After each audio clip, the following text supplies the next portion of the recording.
Ladies and gentlemen, good morning. During the declared emergency, Committee of Adjustment virtual public hearings are being conducted by electronic means through WebEx, an online digital platform, and streamed on the Toronto City Planning YouTube channel. These measures are necessary to comply with physical distancing requirements and in-person attendance limitations. My name is Isaac Laluz, and I'll be chairing the hearing. Committee members joining me in the panel today are Nazila, Ms. Atarodi, Ms. Manning, Mr. Bartolo, and Mr. Klassen. City staff will be assisting us throughout the meeting, including moderating the WebEx platform. And with us today is Simon Lam, Chris Pereira, and Alex Chu. Participants who have been registered in advance will be able to make their presentation to the committee using the said WebEx. Anyone wishing to view the hearing may do so by watching on YouTube. These participants will be connecting either by their computer, phone, tablet app, or by telephone. All participants will automatically be muted on entry. When your item is called, each participant will be unmuted by the moderator, one person at a time. Only the committee members will be participating by video. Any registered speaker will be participating by audio only. Excuse me.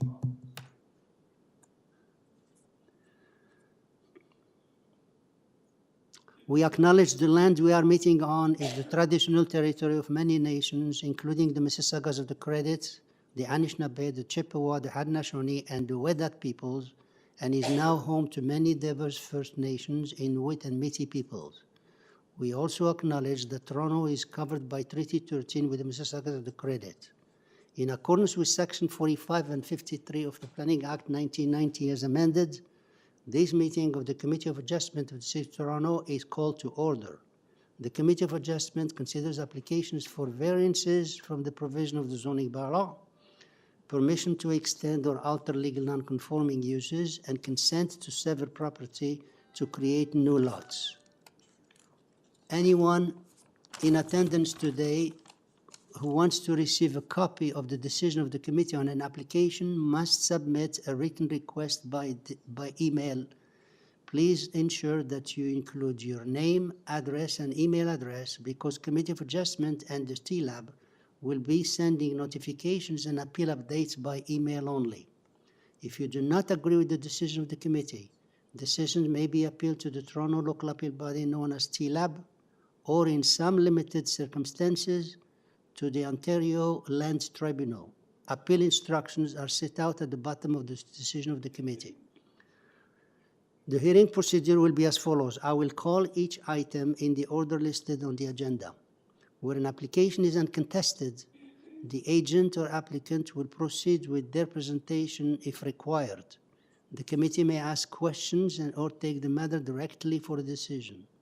Each speaker, including the applicant agent, will be given a maximum of 5 minutes to address the committee. I will comment when the 5-minute mark is reached. When addressing the committee, please clearly state your name and address. And please remember to confine your remarks to the matters outlined in the application. The applicant or agent will proceed first with and make presentation. Please note that the committee may not entertain revisions to proposals at the hearing today. The committee may decide to defer the application if substantially revised to ensure the revised application is accurate and that all those entitled to receive a notice are informed of the changes. Then individuals either in support or in opposition to the application will be invited to speak. Committee members may ask questions and at the end of their presentation. When all speakers are finished, the applicant agent has the chance to address only those issues that were raised by the speakers. This will mark the end of the discussion, and the application will be taken into committee for a decision. Now, I don't see the members, eh? I think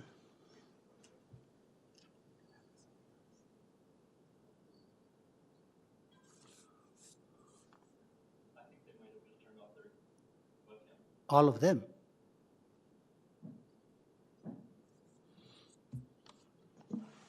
committee members, are you still present? I'm here. I can hear you Yes. just fine. I can see myself on the screen though. I'm also present. But I have problem. I can't see anyone. No, I can't see anyone either. No. Same here. No video.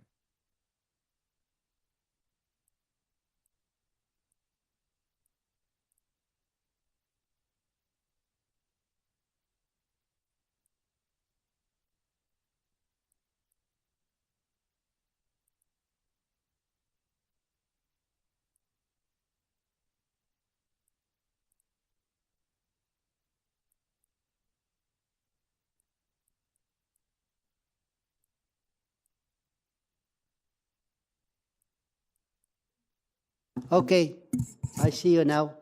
Okay, members, today there is no minutes to adopt. I just have to ask the members and staff, is there any conflict of interest to declare today? No? Okay, thank you. Now, we have, we have a deferral request for this morning, and that is application number 11. Application number 11, which is for STRATHEDEN, and this is Mr. Number 4.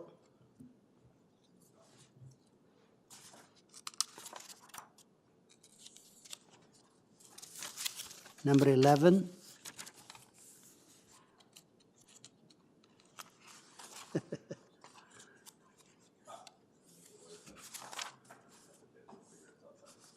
Okay, number 11, we have here Maggie Bassani and Matthew Helfand. Are you there, and who wants to speak? Are you able to hear me? Yes, could you please state your name and address for us? Certainly. My name is Matthew Helfand, and the address is 181 Bay Street. Thank you. I am here at. Yeah, okay, so I am here at. Oh, sorry. you're asking for a deferral. Could you please tell us the reason you're asking for deferral? That's absolutely right. Thank you. Prior to this hearing, my client has engaged in significant consultation with her neighbors. You'll see that a few objection letters have been filed, and my client is committed to trying to resolve some of these issues and does intend to have further consultation with her neighbors. Consultation. She did. Okay, all right. That's right. Yeah, that's enough. So we have here 2 more residents who are registered. We have Paul Huberner. Are you there? Paul Huberner. How about Martha and Jeff Fell? Sorry, Paul. Sorry. Oh, Paul, are you there? Yeah, I'm having. You're having old troubles. people problems. I Might can in the see. mute. Okay, so could you please state your name and address for us? Paul Hubener, 1 Glen Allen Road. Thank you. So you heard what's happening. The agent is asking for deferral, meaning if the committee decides to defer it, we will not be discussing it today. You're okay with that? I'm okay with that. Thank you. Thank you. Now, Martha and Jeff Fell, are you there? Hi, it's Martha speaking. Good morning. Could you please state Good morning. your full name and address for us? Martha Fell at 7 Glen Allen Road. Thank you. So you heard what's happening. The agent Yes. is asking for deferral, and when he comes Yes. back, you'll be notified again, okay? Yes. Thank you. All right. Thank you. Okay, so members, a request for deferral. Yeah, what's happening with the screen today? Mr. Bartolo? Yeah, Mr. Bartolo. Yeah, thank you, Mr. Chair. Through you, I'll put forward a motion to approve this deferral sine to allow the applicant to coordinate and consult with the neighbors. Thank you. Second? I'll second. Miss Satarodi, seconding. All in favor? Okay, thank you. Okay, sir, your application is deferred sine die. So check. Thank you. Check with the staff when it's coming back. Okay, so that's all we're having for this morning. Yeah, thank you. All right, so we go to application number 1, which is 395 RUTH Avenue, application number 1. And here we have the agent, who is Good morning. Glenn Rubinoff. Mr. Rubinoff, could you please state your full name and address for the records? Sure, it's Glenn Rubinoff, 18 Gloucester Lane, Toronto, Ontario. Okay, so we have, this one is a new dwelling. We have 6 minor variances. The staff report is asking to modify number 3 as you indicated, and they Yes, have, correct. and they have a condition to build according to east and west elevation drawings. And we have 2 letters of support, and the councillor supports the staff modification and conditions. So you have your 5 minutes. Tell us what the merit of your application. Hi, good morning, everyone. Yes, this is an application for a new home on Ruth Avenue. I just start with the change that we agreed to make with city staff. Variance number 3 has a side yard setback requirement of 1.8 meters. Our initial request was to have a setback at 1.22 meters, but we've since revised it to 1.52 meters. Thank you. So Yes. that's the variance change. We did meet with staff. We did have some discussions. I understand the councillor is also in support of that change. And we've also spoken with neighbors who were also supportive of this. So it's a fairly standard design for this neighborhood. A lot of the requests that we're asking here are consistent with the redevelopment in the area. And I feel that this is a minor variance in all ways. Yeah. Thank you. Thank you. Yeah, I have that change here, number 3 from 122 to 1.52. We have just one more speaker, one resident who wants to speak, and May Chow. Are you there? Mr. Chair, we don't have May Chow on the line. No? Okay. So, so members, any question to the applicant? If not, can I have a motion, please? Okay, Mr. Bartolo, I had to, Through you, Mr. Chair, I see this as a pretty straightforward. could you application. please The just wait a applicant's second, please? Sure.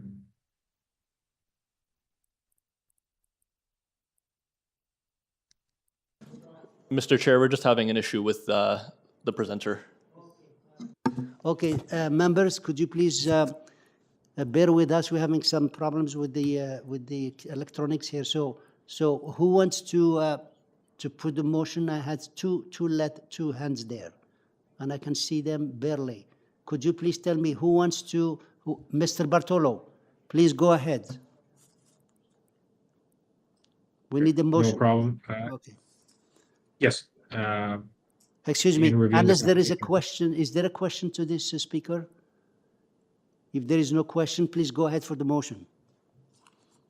Okay. The application is fairly straightforward, Mr. Chair, and they satisfied the request from city staff.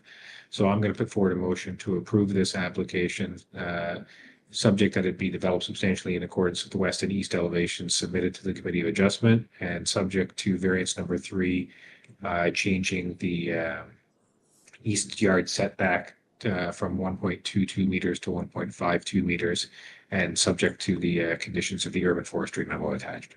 Perfect, thank you. Second, Ms. Satarodi, all in favor? Is that Mr. Tarodi? Yeah, all in favor? Thank you. Okay, so Mr. Rubinoff, your application is approved, subject to the condition of the staff and subject to the change you made. Thank you very much. Okay. Okay, now it's better. I can see now. Okay, thank you. Okay, application number 2, which is 492 Eglinton Avenue East. And here we have the agent, Max Laskin. Mr. Laskin, are you there? Mr. Chair, can we just take a quick break? We're having some technical issues over here. Okay, okay. Members and public, we have to take a break of 5 minutes because we have some issues with the electronics here. We'll be right back. Sorry about that.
Members, if you guys want to go off screen, you're more than welcome to in the meantime.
Members, just a heads up, WebEx has crashed. We're trying to get back on.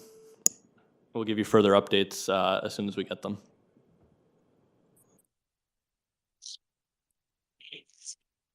Got it on here reading in the wing.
I'm ready.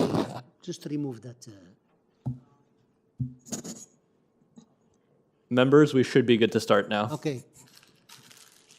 Ladies and gentlemen, we apologize for the interruption. We had some technical problems. So hopefully things will resume as planned. And we were in application number 2. Application number 2, which is 492 Eglinton Avenue East. And here I have Mr. Max Laskin or Benjamin Larson. Any one of you two there, please. Mr. Max Laskin, Benjamin Larson. Yes. Good morning, sir. Can you hear me? Yeah, good morning. Yeah, we hear you. Thank you. Sorry about the interruption. Thank you. Could you please state your name and address for us? Yes, Mr. Chair. My name is Max Laskin. I'm from Goodman's LLP. Our address is 333 Bay Street in Toronto. Thank you. And as you mentioned, sir, I'm counsel to the applicant here. Okay, thank you. We have just a revised property line here, two variances, and for some reason we have 3 objections, and we have 2 people listed. So could you make a short presentation, tell us what's all about, so we can get the other ones to speak? Absolutely, sir. Thank you for that. If I could ask staff to put the presentation that was sent along on the screen while I'm providing introduction, that would be helpful. So, sir, as you noted, this application is highly technical in nature. It relates to a building that was approved by the tribunal some years ago and is already, in fact, constructed. There are no changes whatsoever to the building proposed in connection with these variances. Rather, as I'll explain, sir, the purpose of the application is simply to recognize a minor change to the property line in a small corner of the property that resulted from a sliver of land being confirmed to be in the ownership of a neighbor. And so, sir, as further background, as you'll see on the screen, first, just to place the property geographically, it's located on the north side of Eglinton between Mount Pleasant and Bayview, and it's a corner site with a residential property to the north. As I mentioned, sir, if staff could go back to the previous page, that would be appreciated. As I mentioned, sir, in 2019, the Ontario Land Tribunal approved site-specific official plan amendments and zoning bylaw amendments to permit a 12-story building on the site. Our client subsequently obtained site plan approval and commenced construction in 2020 based on the approved zoning bylaw and the approved plans and drawings that were approved through the site plan process. Building permits were issued and construction took place in accordance with those permits. Construction of the building now, sir, is effectively complete, but for some interior and other minor works, and occupancy is expected soon. Well after construction was underway, sir, it was determined through a land titles process relating to the property that a small sliver of land in the northeast corner, and now I'd ask staff to go to the next page if you would, a small sliver that's highlighted in red there on the northeast corner on the right side, was determined to actually belong to a neighboring property owner. And effectively, sir, that's because there was a small encroachment from a shed in that area for a number of years. And the area is just 0.2 meters in depth and about 4.5 meters in length. And with that that 0.2 meter notch no longer forming part of the subject site, sir, the setback of a corner of the building that is already constructed from the property line is 7.3 meters instead of 7.5 meters.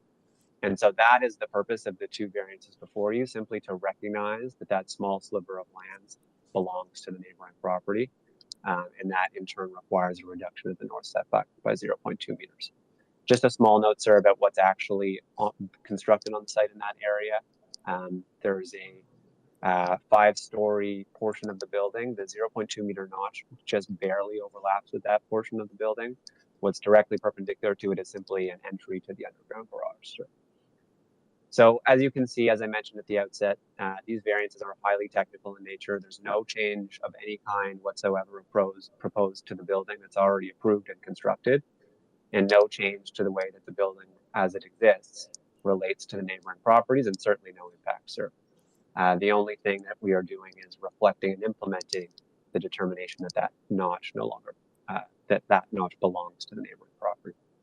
And so in these circumstances, sir, since the building will remain as approved in the site-specific official plan amendment and as approved in the site-specific zoning amendments, my submission to you is that it maintains the general intent and purpose of the official plan and the zoning bylaw. And given the technical nature of it, it is certainly minor and desirable.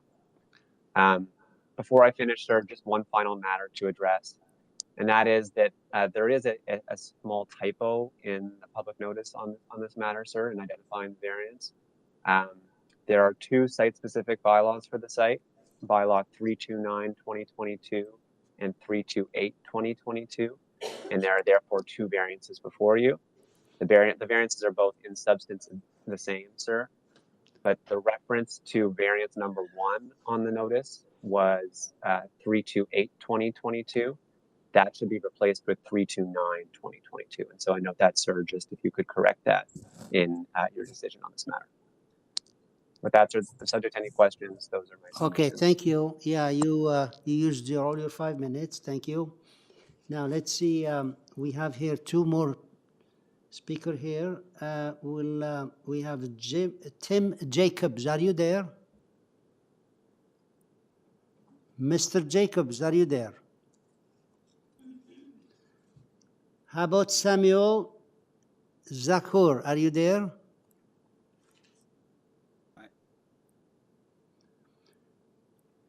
Back to Tim Jacobs. Yeah, I'm here. Stafford. It appears that I'm muted. Can you hear me okay? Yeah, could you please state your name and address for us? Sure. My name is Tim Jacobs. I have been the resident of 9 Cardiff Road, which is the lot immediately north of the 12-story structure that has been built. I've lived here for 25 years. Okay, are we talking about, you're talking about 492 Eglinton? There is 2 minor variances. They're asking to rectify the line from 730 to 7, instead of 750, they have 730 meters. Are we on the same page, Lynn? We're on the same way page? Who are you talking to? Well, we have, you want to talk to the 2 minor variances, is that correct? Yeah, I Okay. have a statement, and Okay, and there's a lawyer that I've hired that Okay, would please also go, like to please go speak. ahead. Could you let my lawyer go first, please? I'll just finish it at the end.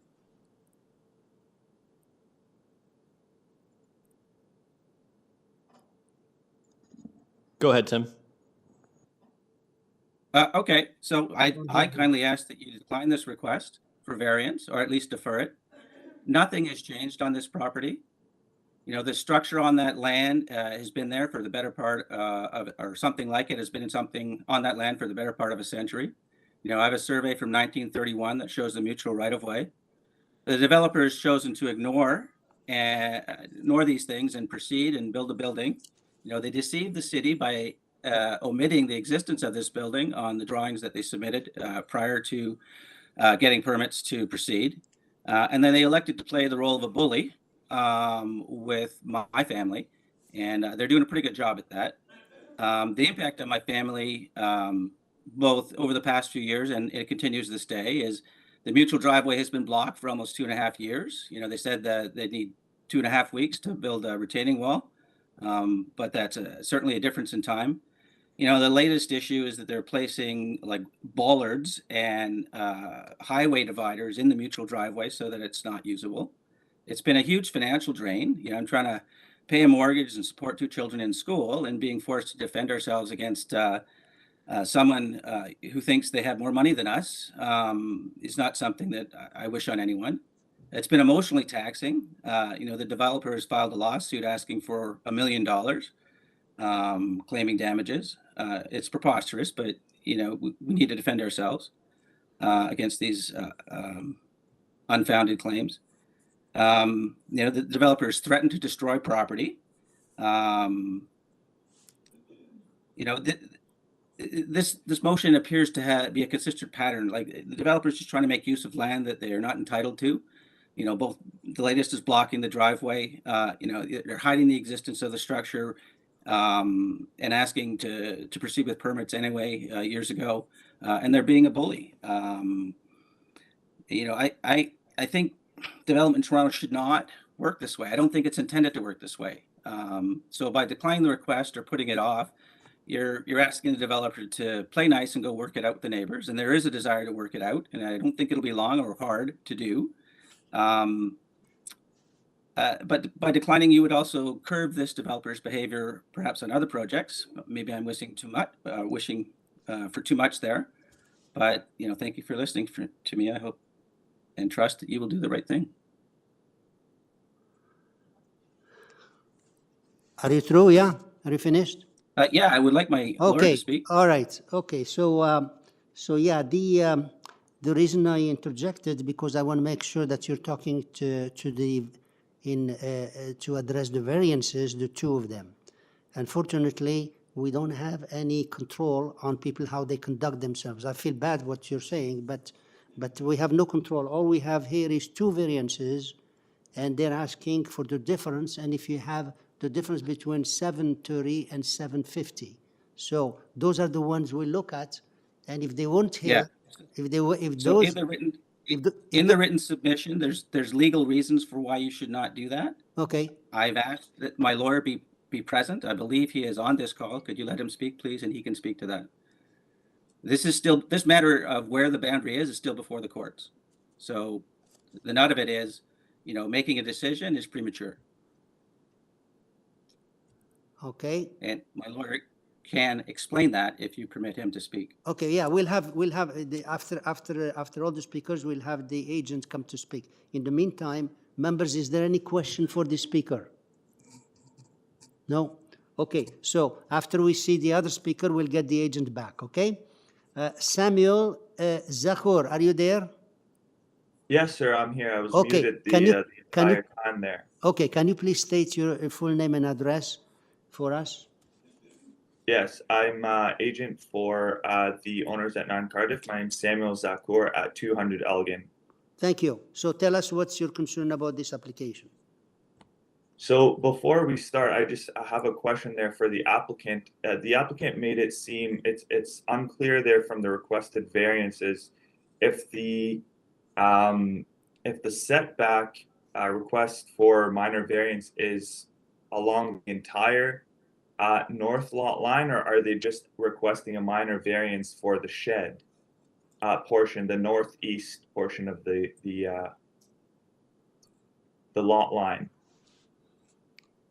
Okay, that's a question. We'll have him respond to it. Keep going, please. Okay. Keep going, please. So second of all, as my client alluded to, there's ongoing litigation as to the line, and from the notice, the public hearing notice, the requested variances speak to the entire north lot line, which would bring the construction or the portion of the building that has already been built. It's not necessarily, this isn't necessarily a request, but rather a stamp from the city allowing the already set construction on the land to be closer to the lot line.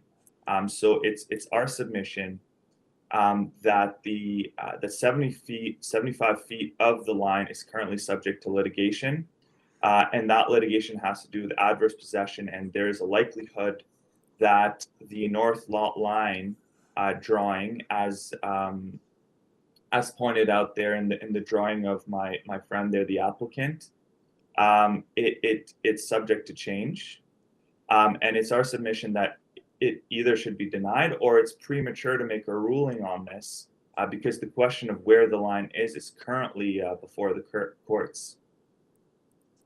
Okay. So the question is the north line is currently not straight, and it's subject to further amendments. So the question is, where do they measure from? My client has spoken about the bad faith from their neighbors at 492 Eglinton.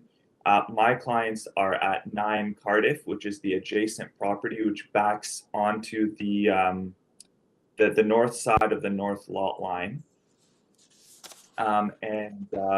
It's so as I've mentioned, it's currently subject to litigation, and if we have the opportunity, we could clarify what the actual minor variance application is actually alluding to. Okay, thank you. That's very straight question. We'll have the agent explain all that. In the meantime, members, is there any question for the speaker? Yes, Miss Manning? Okay, so you were saying that the lot line is currently in dispute. So, I mean, the applicant is saying it's a difference of 0.20 meters. In your opinion, what would the variance that they're asking for be if your client is correct about the lot line? Well, it should stay at the 7.5, but I'm not sure if the applicant is only applying for a variance of for a difference of 0.2 only at that one spot. And if they were, wouldn't it be the other way around? Wouldn't it be further from the north lot line, not as put in the public hearing notice where it would be closer to the north lot line? So if the line is pushed back onto the applicant's property, it would still remain 7.5 from that line. So there's a few things that are a bit unclear here that I think we need to determine. The north lot line ranges of over 100 feet. So is the minor variance only asking for a minor variance as to about a foot of space, or is it the entire north lot line where they would be gaining essentially close to a foot of extra land along the entire lot line? Okay. Okay, thank you. We'll have him respond to that, and if there is any discrepancy, we can put a condition on what exactly he's asking for. So we get back the agent here, Mr. Laskin. Are you back? Are you there? I am. Thank you, Okay, sir. could you please respond to those concerns, the first and the second one, and regarding the line, the variance you're asking for, is it for the corner or for the entire property? And explain this to them and to the members, please. I'm happy to do that, so, sir. So first, just a brief note, of course, I take exception to my friend's characterization of our client's conduct, but I'm going to leave that aside. As you correctly noted, sir, it's not a matter before the committee. First, to respond to something that Mr. Jacobs noted, he described that our clients had ignored the circumstance with the property line. Sir, the fact that we're here before you today demonstrates that we're doing exactly the opposite. We're here to try to address and reconcile those things. Our client recognizes that those lands now belong to the neighbor, and so that's the purpose of the variance before you. And sir, of course, when the building, which is already constructed, was built, it was built in accordance with the zoning bylaw and pursuant to permit. So there was nothing incorrect in that process. If there was, of course, our client would not have been entitled to a building permit. Sir, the second speaker made reference to litigation, ongoing litigation. While technically speaking, there is litigation outstanding, sir. None of that relates to the. Could you please speak? Hello, could you please speak softly? And I think you have some echoing there. So speak slowly, please. I apologize, sir. Hopefully that's better. Okay. The second speaker, sir, referenced ongoing litigation with respect to the property line. The variance before you relates to the notch that I've described, sir. The determination as to the ownership of that property is final. There's nothing ongoing with respect to that. That is a final determination. And the whole purpose of the variance is to recognize that determination. There is nothing about the ongoing litigation that has been mentioned that affects this variance, relates to the request before you, or would affect the property line to the north, sir. So there's no basis whatsoever for the suggestion that that litigation somehow would affect the variances before you or justify a deferral of the application. Lastly, sir, with respect to the specific question about the nature of the variance request and whether it pertains to just the corner or the entirety of the lot, my understanding, sir, is that the framing of the variances as reflected in the notice is prepared We're prepared based on consultation with city legal and city staff that were involved in the initial approval of the application in 2019. And the way that the variances are framed flows from the way that the setbacks are described in the two site-specific bylaws. And so, sir, that's why they're framed in that way. The variances are only required in connection with the corner of the building that I've notched. So if the committee sees fit to condition the approval on that basis, there's no concern from my perspective, sir, but I do flag that this specific drafting was crafted in consultation with staff and city legal, and this was the determination as to the appropriate framing. Unless there are any other questions, sir, I think that's Thank you. Those are all Thank you. my submissions. Okay, any questions for this agent?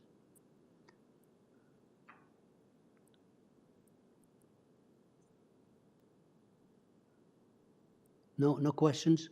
Okay, then can I have a motion then? Anyone for a motion? Ms. Manning? Through to you, Mr. Chair. I'm going to make a motion to grant this application. I think the variance requested is minor based on the facts that have been discussed at today's hearing. Thank you. Yeah, there is no condition here. Second? Mr. Bartolo, second. All in favor?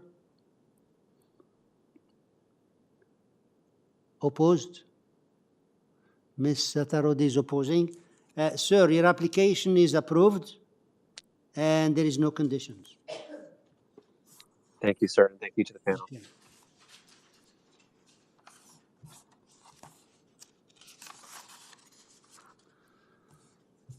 Okay, application number 3, which is 35, the address is 35 NIPIGON Avenue, application number 3.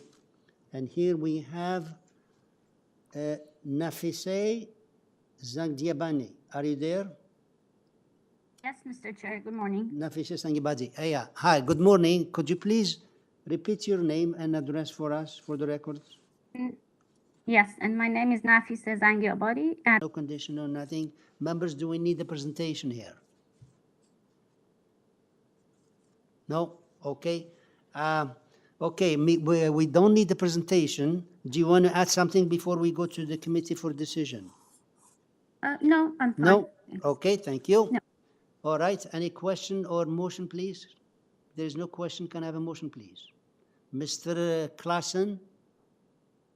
Yes, thank you, Mr. Chair. After reviewing the application, the variances requested are minor and are in keeping with the 4 tests. I will move to approve this application. Thank you. Thank you. Second? Ms. Satarodi seconding. All in favor? Okay, thank you. Unanimously, your application is approved. You see, you made a good presentation, huh? It's approved. Thank you. Okay, number 4, which is 189 WANLESS Avenue, application number 4. And here we have Ron Savapur. Are you there? Mr. Savapur, are you there? Yes. Okay. Good morning. Good morning. Can you please state your name and address for the records here? My name is Ron Safapur, 101 Forest Heights Boulevard, Toronto M12 2K7. Thank you. Okay, well, this is for new dwelling. We have 5 variances. Transportation is asking to defer the application, and we have some letters of objection. So could you please give us your take on this presentation, on this application? Yes. The first variance is fairly minor. Is about the maximum floor space. It's about 0.55% exceeded from the. Could you please speak up? We hardly hear you. Yes. The number 2, about the maximum height of the side wall, is actually The actually side wall is 7.5. The rest is like the architectural feature actually. If you take a look at the section, is for providing the skylight and like an architectural feature. It's not a living area. It's coming up to that area, that level. So is and especially at the side, if you take a look at this, take a site plan or a roof plan, you will see the wall is 7 feet. The exceeding wall from exceeding is 7 feet away from the side. It's not right on the side. It's just take a look, bring it down. No, the roof plan. Yes, if you see, yeah, this wall here is almost 7 feet away from the side of the house. It's the parapet of the house is 7.5 meters. Only if you take a look at the elevation, at the side elevation or the back elevation, you see is away about 7 feet away from the side of the house. Only the back is the same level. So it's just architectural feature. It's not the living area coming up to there. Take a look at the section. You will see the skylight. We just create this feature for the skylight and the shape of the elevations for facade. Take a look at the elevation a little bit lower.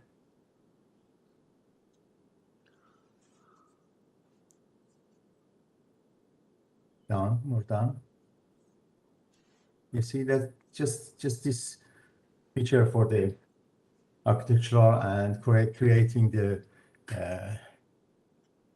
space for the skylight. That's it. The whole area, the whole rooms are that way. Regarding the variance number 3, we will comply with that. It's no problem to have the driveway comply with the zoning bylaw. We're gonna eliminate this variance number 3. I'm sorry, we hardly understand you. You said the variance number 3 when you eliminate it? Yes. Okay, so you're removing number 3. I'm remove the number 3. Okay, thank you. And number 4 and 5, these are about the existing mutual garage. Because the property is a mutual driveway, have a mutual driveway to the backyard, and this garage is a mutual, part of this garage is mutual. So we cannot comply with the bylaw with this because it's an old and existing garage. That's it? I think that's it, yes. Okay. Now, did you address the question with the transportation who has to defer the application? No, you didn't speak to them. Okay, all right. Let's see the. We'll bring you back here after we hear the other speakers. We have here Joseph Leonard. Are you there? Yes, I am here. Yeah. Could you please state your full name and address so it can be recorded on the system here? Yes. The name is Joseph Leonard. And my address is 183 Wanless Avenue. I share the driveway with the proposed development. I'm unclear about what the agent just said, because it clearly states under 2 that the proposed height of the west side exterior main wall, which is the wall facing my house, is 9.75. So that wall facing my home is stated as 9.75. And that I think it's not a minor variance, but a major variance. And I mentioned, I want to mention that there are 6 letters of objection by neighbors. And we are very concerned about this development. It is the first one on this block of, and it is a homogeneous block, so we want to make sure that it fits in. And this is such an increase in height in comparison to what had been approved previously. Across the street, there were 2 new constructions, and you granted them a height of 8.3, which makes them blend in nicely with the neighborhood. This one goes to 9.75, and so it is monstrous in comparison to the height of the surrounding dwellings. I also have a very great concern about the parking space, and I mentioned in my letter that the length is totally insufficient to create a parking lot which fits the size of the house, and presumably there's a large family judged by the bedrooms which have been planned. And the parking lot only allows for a very small car, the length of a very small car. Anything else will block the sidewalk, which is illegal. And I gave you some data about average lengths. Even a small car like a Corona would not fit. It would spill over on the sidewalks.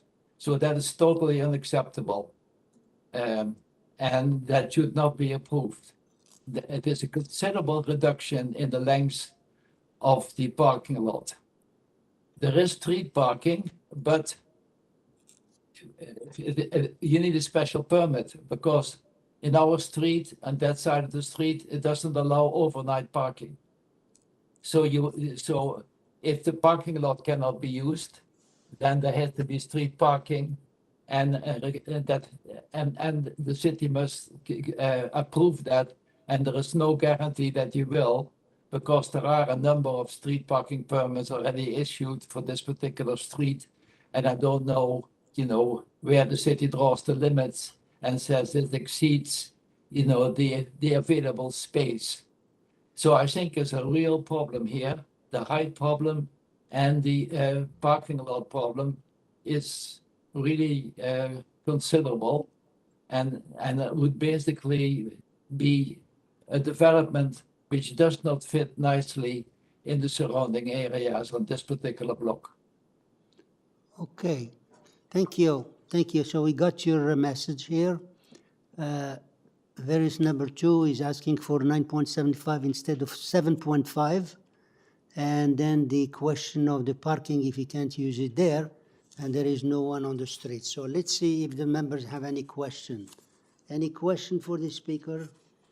If not, we'll have the agent. Yeah, Mr. Tarodi, please go ahead. Yes, to you, Mr. Chair. I want to ask the agent about the variance number 4 and 5. Is the variance number 4 and 5, which related to the width and the length of the parking, is it the existing situation? Mr. Tarodi, did you see ask the agent? We're going to bring the agent back. This is just the. Yeah, we're going to bring him back. Okay. Sorry. Yeah, this is just a neighbor who was questioning the variances, and we'll bring the agent back and he'll explain everything. Okay. Okay. Thank you. Thank you. So we have one more speaker here, which is Adam H. Dum. Are you there? Hi, yes, I'm here. Can you hear me? Okay. Could you please state your name, your full name and address? And I hope I pronounced it properly. Adam, yeah. Adam Hagedorn, and my Okay. address is 191 WANLESS Avenue. Thank you. So could you tell us what's your concern about this application? Sure. So I'm the other direct neighbor to this proposed development. I think my primary concern, obviously, as I stated in my letter of objection, I'm not opposed to new development in our community. I think it brings, value to our overall community, and it brings nice new structures into our neighborhood. However, as was described, an architectural feature rising to almost 10 meters in height will have a significant impact on our backyard. I don't object to the overall maximum density on the site. I believe that's quite a reasonable request. However, when you take this into conjunction with the overall depth of the home and the height of the home, the sun setting in the west will no longer be practical in my backyard, which will be a negative detriment to my family. I believe, another important characteristic of this application, which I know isn't for the committee's determination. However, this applicant did not once discuss the proposed development with myself, or I believe with Joseph. I think that shows kind of the concern that we have about this application, where there's, no kind of respect of what is being proposed in terms of how it will impact our community and the adjacent neighbors to the property. The final thing I'll say is also related to the parking. If this proposed parking pad at the front of the house is truly 4.4 meters, any car will overhang that size of a parking stall. And WANLESS Park is just to the east of our homes, and a lot of young families with strollers and young children walk this sidewalk. And if cars are overhanging it, it'll result in them either having to go onto the road, which is unsafe, or it will result in a constant nuisance for our neighborhood. So those are my primary concerns with this application. Okay, thank you. Before we bring the agent, any question for this speaker? Okay, so Mr. Sabapur, can you come back, please, and address those concerns? Yes. Okay, so first, the only thing I have recorded here is that you're removing variance number 3. So tell us what you're doing after you heard these people here. Yes. First of all, regarding the maximum height of the wall, I have to point it out. The left neighbor,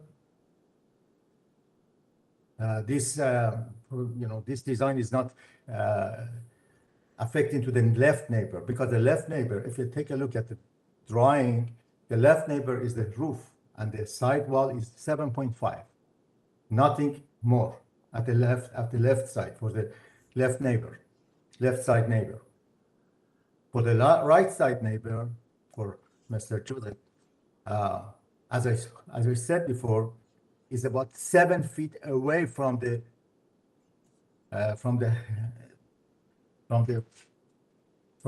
edge of the building, and more than that, about 10 feet away from the property line.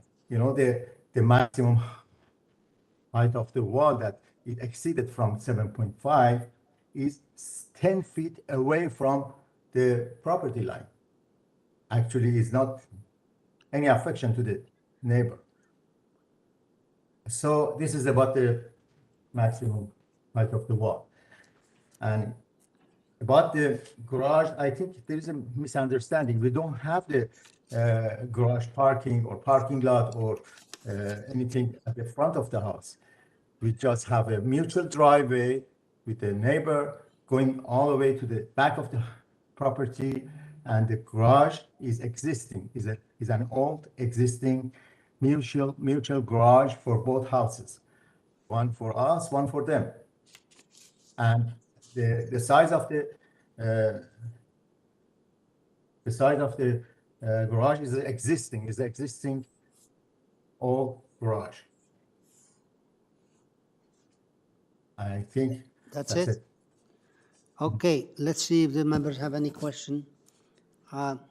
Members, Ms. Satarude, you had a question to the agent. Please go ahead.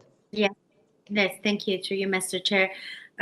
First of all, I would like to ask the agent, when you refer to the left drawing or right, left is west or east? Left is east. East, okay. East. And the right is west? Right is west, yes, that's right. Okay. So other question, when you remove the variance number 3, which the proposed driveway width, which 3.35 you already eliminated, the requested is 3.11. So then variance number 4, the width is 3.11. Is that the space that you already, is that an existing space? Is it the actual width of the mutual driveway 311, or you have 3.11, or you can go to 3.2? This is the garage. This is the width of the garage. Actually, it's 3.2.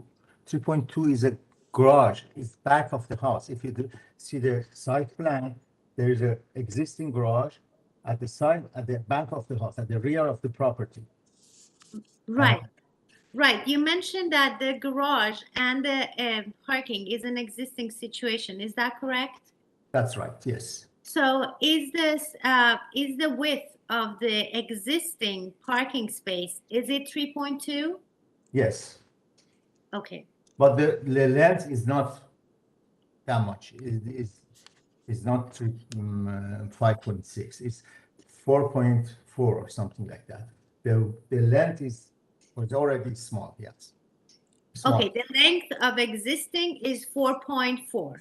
That's right. Yes. Okay. Thank you. Okay. Okay. So the only change you made so far is to eliminate number 3. Any other question? No? Okay. Then can I have a motion then? Ms. Tarodi, you have a motion, please? Yes, through you, Mr. Chair, I would like to put forward a motion to approve this application with the following changes. Variance number 3 to be eliminated. And also I would like to tie this decision to the west elevation, which is drawing west elevation, and also I think west elevation is a right elevation A09. And also would like to tie it to the section A10, drawing A10. So the development substantially to be developed to those two drawings, and also would like to tie it to urban forestry memo. Forestry. Okay. Okay, thank you. So to approve the application, subject to removing number 3 and condition. I wonder if I could make a friendly amendment and Mr. Klassen, please go ahead. tie it.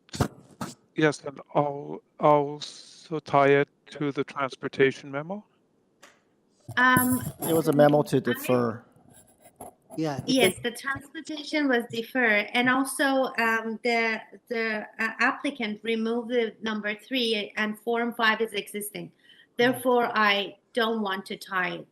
No, transportation wanted to defer, which is different. Okay. All right. So we have the motion with the conditions and removal number 3. Can I have a second, please? Mr. Bartolo seconding. All in favor? Opposed? Okay, 2 opposing and 2 for. Okay, I have to make the decision here. I heard the applicant. I heard the agent, the neighbors. The neighbors, they have a point as far as the conduct of the agent and all that stuff, but we have no control. We look at the variances in front of us, and the variances, removing number 3 and the rest of them with the condition put there, I vote with the application, with the motion, and approve the application. Okay, so sir, did you get the conditions and the removal of number 3? Okay, so those. Okay, so that's the decision. Removing number 3 and condition west elevation and section 810. Thank you. Okay, number 5, variance number 5, which is 316 Parkview Avenue, and here we have Mr. Jonathan Benskowski. Are you there? Morning, Mr. Chair. Okay, so yeah, I know who you are, but could you please state your name again and address for us? Jonathan Benskowski, 301 Keewatin Avenue. Thank you. So we have here one variance. Staff report asking to tie it to the site plan. and forestry condition number 2. Members, do we need a presentation here? No? Okay. Okay, Mr. Benskowski, we don't need a presentation. Do you want to add something before we go to committee? No, thank you, sir. No? Okay, so there is no, I don't see members. Okay, Mr. Bartolo, can I have, okay, now I see all of them. Okay, Mr. Bartolo, you had your hands up. You have a question or you want to put a motion? No, I'll put forward the motion. Please, go ahead. Yeah, through you, Mr. Chair, I think this is a fairly straightforward application with no real adverse impacts on the neighborhood. So I'm going to put forward a motion to approve this application, subject to the recommendation that it be developed substantially in accordance with the site plan drawing submitted as attachment 1 of this report and subject to the conditions of the urban forestry memo attached. Thank you. Second, Mr. Tarodi seconding. All in favor? Okay, thank you. Unanimously approved, subject to the Thank you. staff report and the forestry. Thank you. You're welcome.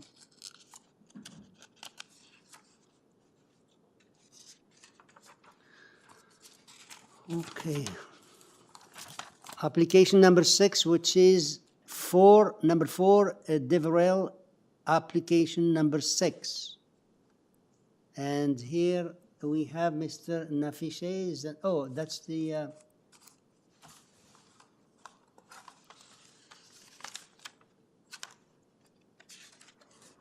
Okay.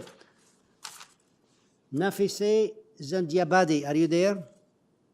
Yes, Mr. Chair. Okay. Can we have here just a new dwelling with 3 variances? They have nothing here, nothing. Members, do we need any presentation? No? Okay. We don't need any presentation. Do you want to add something before we go to committee?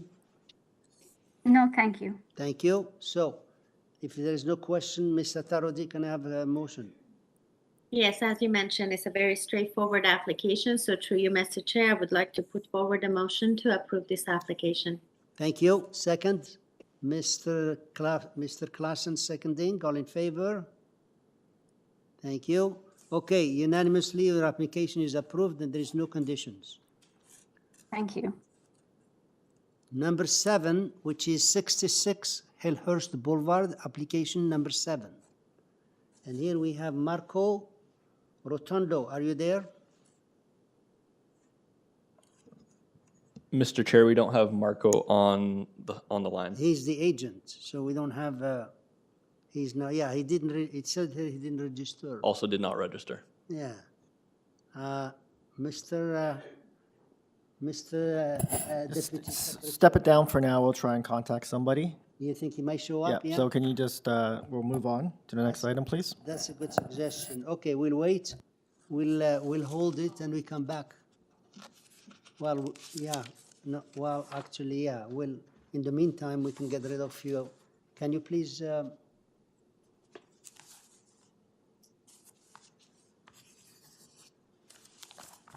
Okay, we'll go to number 8. And can you please remind me on number 7 when you come? I mean number 7 when you come back. Application number 8, which is 28 Cobham Crescent. Application number 8, and here we have Ken Choi. Are you there? Yes, I am, sir. Okay. Could you please state your full name and address for us? My name is Kenneth Chow from 316859 Highway 6 in Chatsworth. Thank you. We have here an application for some additions, 3 additions. The staff report is recommending to refuse variance number 2 regarding the building length. And we have 2 letters of objection, but nobody is recorded here. Could you please give us your 5-minute presentation? Tell us what the merit of your application. Yes, sir. Good morning, Chair and committee members. If I can trouble staff to bring up the site plan diagram when you can.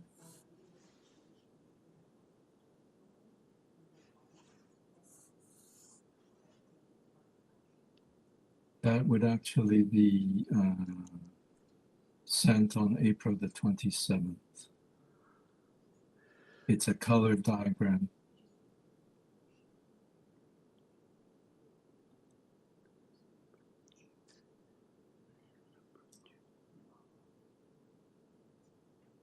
So under the supporting material is not in the submitted set, is actually in my email to Adam. Here it is. Apologies for the delay. I need that diagram in order to explain the changes. He's the new agent. Here it is. David. Thank you, Alex. Thank you.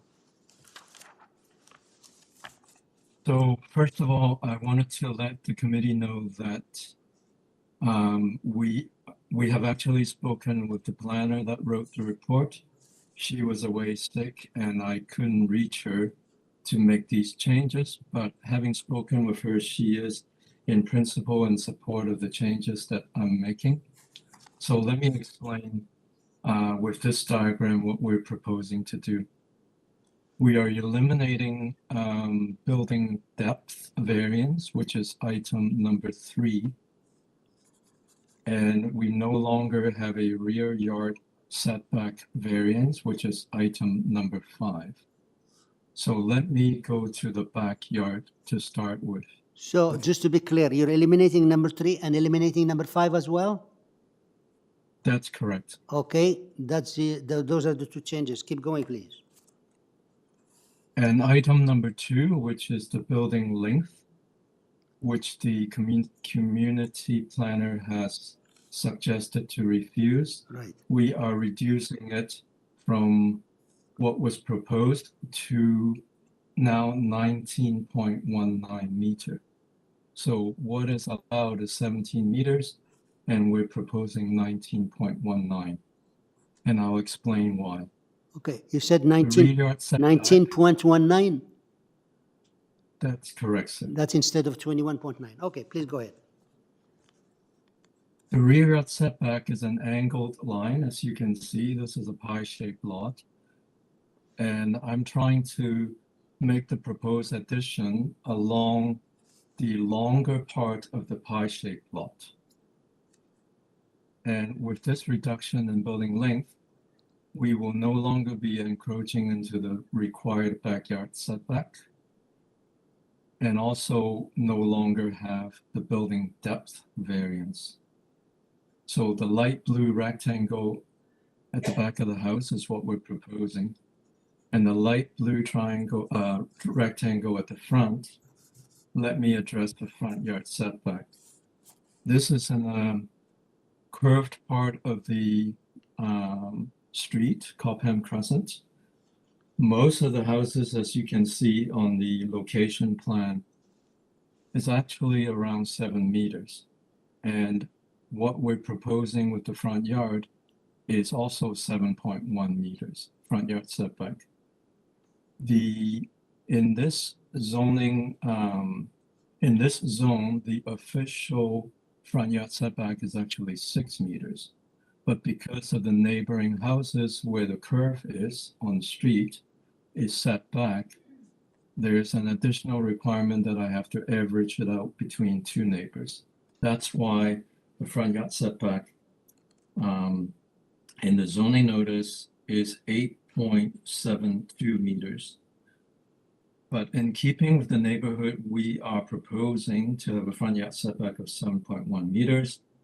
And the building length is now reduced to 19.19, which is also in keeping with the neighborhood. If you look at the location map, even on the same street, number 16 COBHAM, number 21 COBHAM, number 17 COBHAM, they are in the neighborhood of 18.5 meters to 19.78 meters in building length. And also I want to mention that one of the objection letters from the neighbor right behind. Can you please summarize? Please summarize. Your 5 minutes is over, and then we'll ask the members if there's any question. So please Okay. summarize. Just to continue, just to mention that the neighbor behind us, which is 35 Knighton Drive, their house is also at 19.3 meters building length.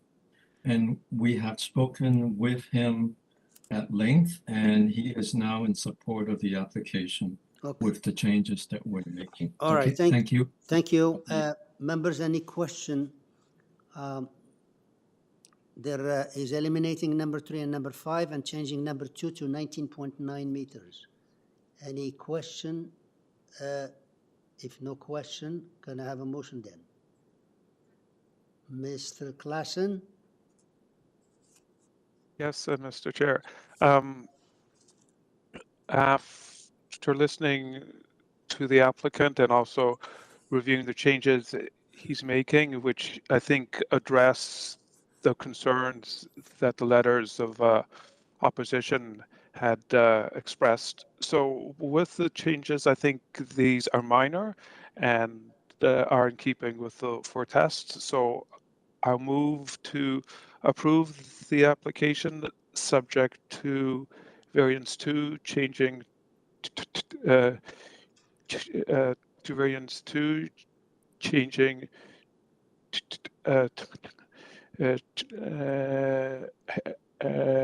changing to 19.19 and variance 3, variance 5 being eliminated. There aren't any other other conditions. Thank you. Thank you. All right, just to be clear, ask the applicant, is your thing was 19.19 or 19.9? It's 19.19, sir. Thank you. So that's compatible with the motion. Thank you, Mr. Klassen. Second, Ms. Atarodi. All in favor? Thank you. Okay, unanimous, sir. Your application is approved based on those changes. Thank you, everyone. Okay, we go back to number 7, and I guess we have here the 66 HILLHURST Boulevard, and now we have the agent, David Bronsky. Are you there? David Bronsky?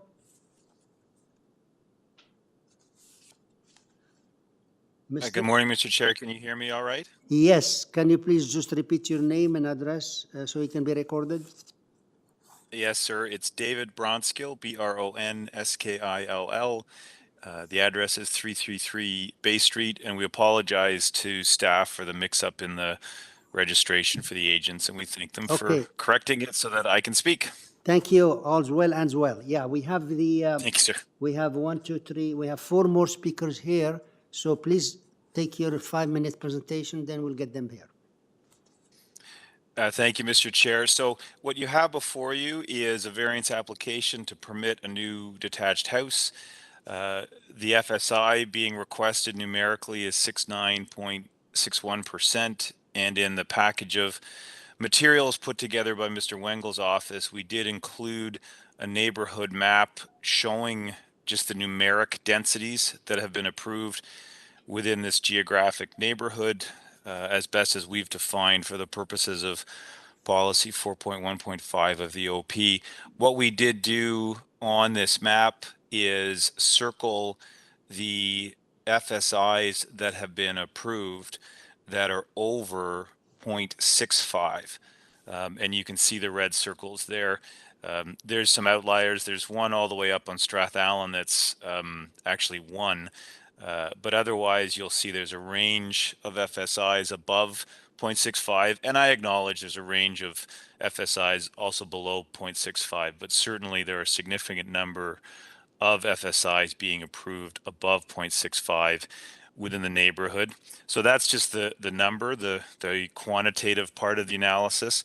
From a qualitative perspective, if staff could maybe just assist in putting up the site plan that we had submitted through Mr. Wengel's office with the different colored lines. Mr. Chair, I was going to take just 2 minutes just to walk through the different colors on it and just situate the building in context for the committee. So the green line is the existing dwelling that would be demolished. The red dashed outline, which I think we've presented to you on applications before, shows the different setbacks. That is a building envelope that would be created with the different setback standards that are in the bylaw. And so you can see there's a box that goes to 17 meters, and then there's a one-story projection out the back that's also permitted. What Mr. Wengel's office has done is slide that one-story projection over slightly, and it is a little bit longer than would otherwise be permitted by the bylaw. But the main rear wall for the two-story dwelling is in accordance with the 17 meters. That is the 19.43 meter variance for length and for depth are to the back of that one-story structure, and that's a breakfast room that's shown on the plans. There's a slight projection on the second floor beyond the 17 meters of 0.74 meters for as part of the master ensuite and master bedroom. They function more like projecting windows or bay windows more than anything. There's a bathtub in there and then another window area with a seating area within the master bedroom. So by and large, the house actually meets the 17-meter length and depth. One other quick explanation for the committee in terms of the height variance. There is a modest grade change on the house, front to back and west to east. Coming from the west to the east, that grade change is roughly, based on our math, about 0.52 of a meter. That's essentially what is generating the height variance, because on the west side, measured at established grade, the house actually meets the zoning bylaw at 10 meters. On the east side, where the average grade is lower, it's at 10.52 meters from that point to the top of the roof. And I just wanted to flag that for you in terms of explaining the height variance. It also contributes to the length of the deck variance that's before you, because as the property falls off to the rear, we trigger that long zoning provision that speaks to platforms such as decks, that if they're attached to a building and they are above a certain height of the ground, the 1.2 meters, then they're only supposed to be 2.5. The grade change here results then in the deck being 3.66 meters. It's if the elevations are available for you, you'll see it's not a huge grade change, but it's enough that it triggers this variance in terms of that deck that would otherwise project out in terms of it being above the finished ground floor. So qualitatively walking around the building, it actually fits within the contemplated zoning envelope, and therefore we think is compatible, therefore under policy 4.1.8 of the OP. And so we think fits. That's the explanation, Mr. Chair. I'll stop there if there are any questions. I know there's speakers and I'll respond Yes, to we them have at the more appropriate speakers. time, sir. Thank you. Thank you. Thank you for your 5 minutes. So we have like 2, 4, 5 more speakers, and then we'll get you back to answer the questions. So we have here Jim Rosica. Are you there? Yes, hello. Okay. Can you please state your name and address for us, and I hope I pronounced it properly? Thank you, Mr. Chairman. It's Jim Rosica. Okay. I reside at 78 HILLHURST Boulevard, which is the immediate property to the west. Okay. So tell us what's your concern, please. I'm concerned with everything, with all the variances, mainly because I enjoy full privacy in my back garden in the summer. And this house, the way it is proposed, is going to be projecting into my backyard. And there's multiple windows that are going to be, there's more windows on the west side that weren't even included as a variance. So I don't know why. I thought that you were only allowed to put the same area of window back, but the west windows, they're more numerous and they create a larger area. So I will have reduced privacy. I will have sunlight blocking my backyard. Currently, I enjoy a nice view from my back garden between the houses, south So I'm out there at nighttime. I can see the moon, I see the clouds, but I'm going to have a lot of my sky view blocked by this proposal. So I'm not in agreement. And I think it would have been nice if prior to all of this, that if myself and the other two immediate neighbors were probably met in advance, and we would have had an opportunity to have discussed some of these things, and then we wouldn't be in this situation that we're in. Okay, yeah, we look at the variances and the size and numbers they propose, and I don't see anything about the windows, and I understand your concern about the light and privacy and thing. If you can pinpoint any variance here that disturbs you, we can address it. We have here 9 variances. If you can pinpoint which one, you you said all of them, so that's very general. Yeah, so the variants 1, 2, 3, and 6 mostly apply to the east neighbor, my friend, Mr. Sims, John Sims, and he will be speaking, as well as Mr. Hutton, who is to the north. But I support them if they're with their concerns. But the variances that apply to me are variants 4, 5, 7, 8, 9. And I think there should be a new variance because I think one was missed, and that's the windows on the proposed west side of the building is greater than what exists today. And I don't know why that is.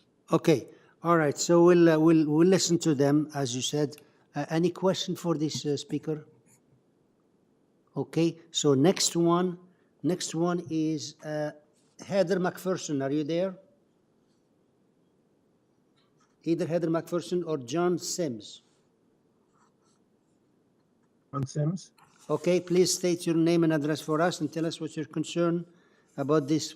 Yeah, my name is John Sims. Last name is spelled S-I-M-S.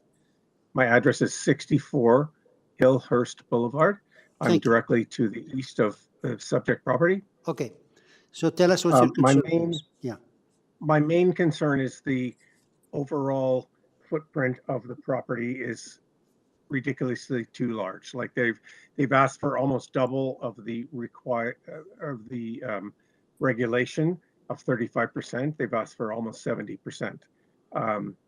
And I think that's not acceptable. My specific concern is that I'm on the east side and they're proposing a 10-foot high wall, which is enclosing a outdoor patio. We enjoy a lot of airflow, sunshine, privacy, and everything from that side. When there's going to be a 10-foot wall there, it's going to look like we're living beside a townhouse, and I don't appreciate that. It's not acceptable. And it's going back to variance 3, which doesn't really deal with the height of the building beside us, but I totally object to having that structure beside us. And I wish to have them planting some cedar trees along there for privacy and a new cedar hedge, and to replace the fence that is there. So I'm objecting to that enormous side patio on the east side of the building, which is going to present a brick wall for us to stare into, which my family we've been living here for 25 years, and we don't want to look into a brick wall. Okay, all right, that's very clear. Any question to this speaker? So we'll get to the next one, who is Alan Hutton. Are you there? Yes, good afternoon. It's Alan Hutton. Okay, can you please, your address, please? It's 203 Courtleigh Boulevard, which is immediately northeast of the subject property. Okay, and tell us, please, what's your concern, and you heard the other ones, anything different? Well, we object to all of the variances because collectively they become an excessive building. OPA 320 reinforces and strengthens the appropriateness of building size for a neighborhood. This is out of the prevailing type and physical character of our neighborhood and will create a precedent which is highly inappropriate to the quality of life for our family and our neighbors. A recent application for 205 Courtly, immediately behind 66 HILLHURST, was looking for an approval at 0.65. It was rejected in its entirety by the Committee of Adjustment. We also have a Committee of Adjustment situation at 183 Courtly. The FSI there was again over 0.6, and it was reduced at the TLAB to 0.58. So we have a number of precedents which are more appropriate to the neighborhood and reflect the low-rise, low-density characteristics that we enjoy.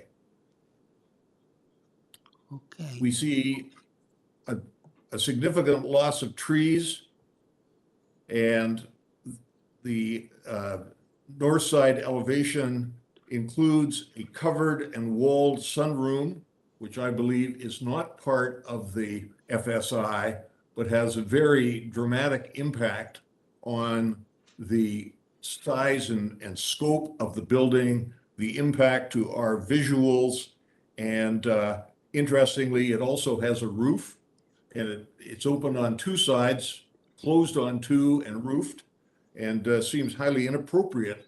It's not part of the FSI, which would move it significantly higher. We therefore request that this application be denied. Thank you. Okay, thank you.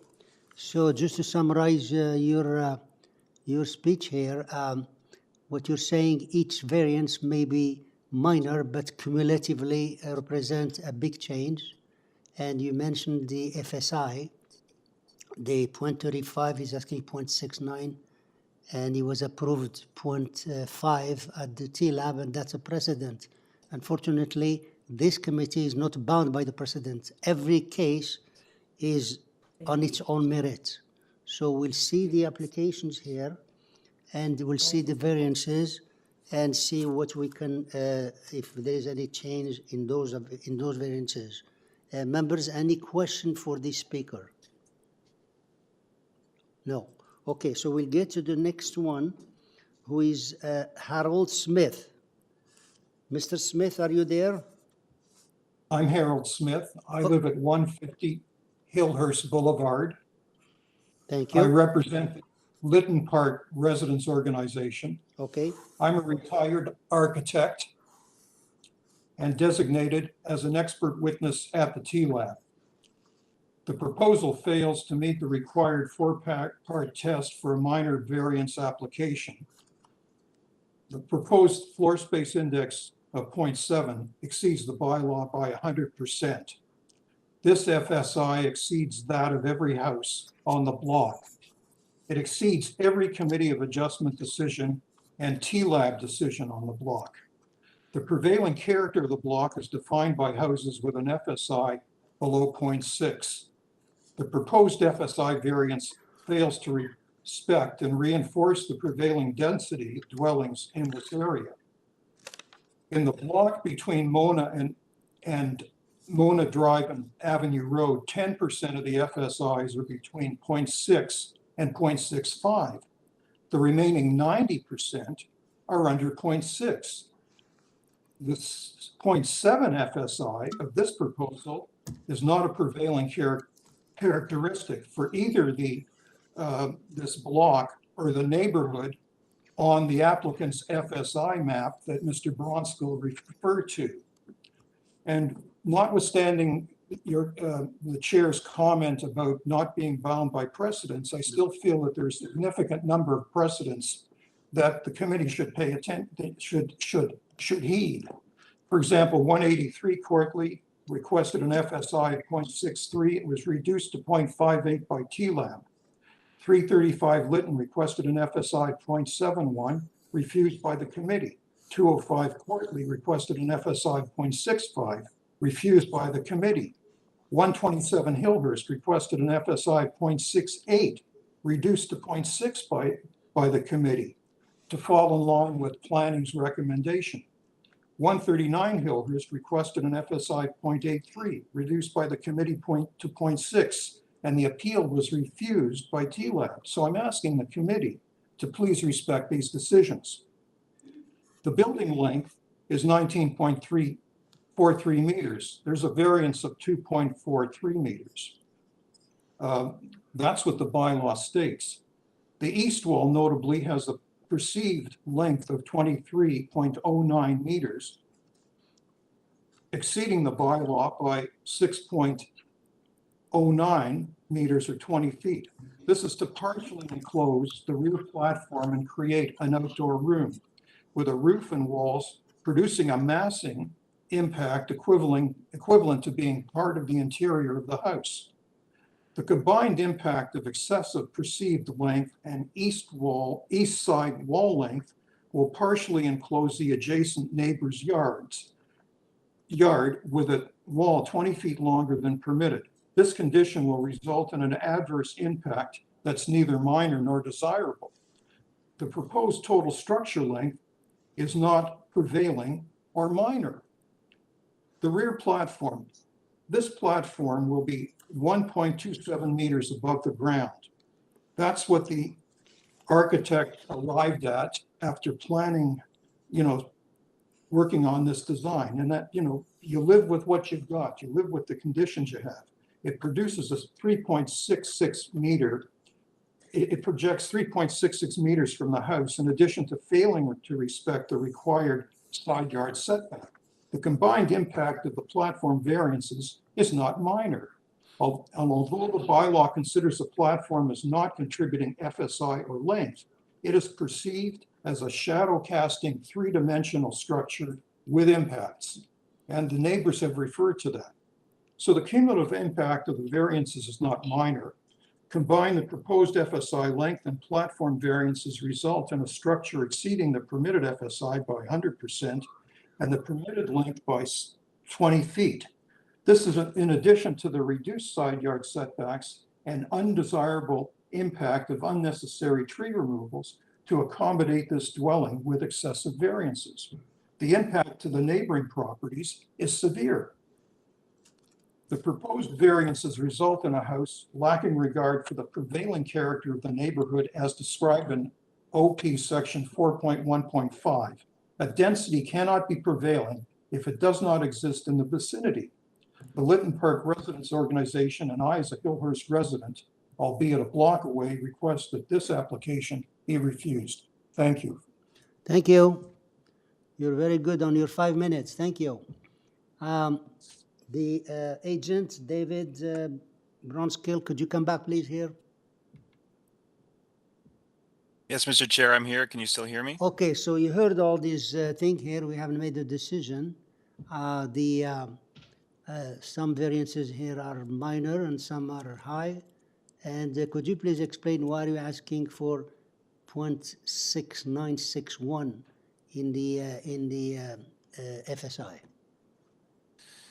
Yes, Mr. Chair, I can sort of work backwards through some of the comments, if that's all right. I take a very different view based on my experience in the area than Mr. Smith on the test for prevailing that's in policy 4.1.5.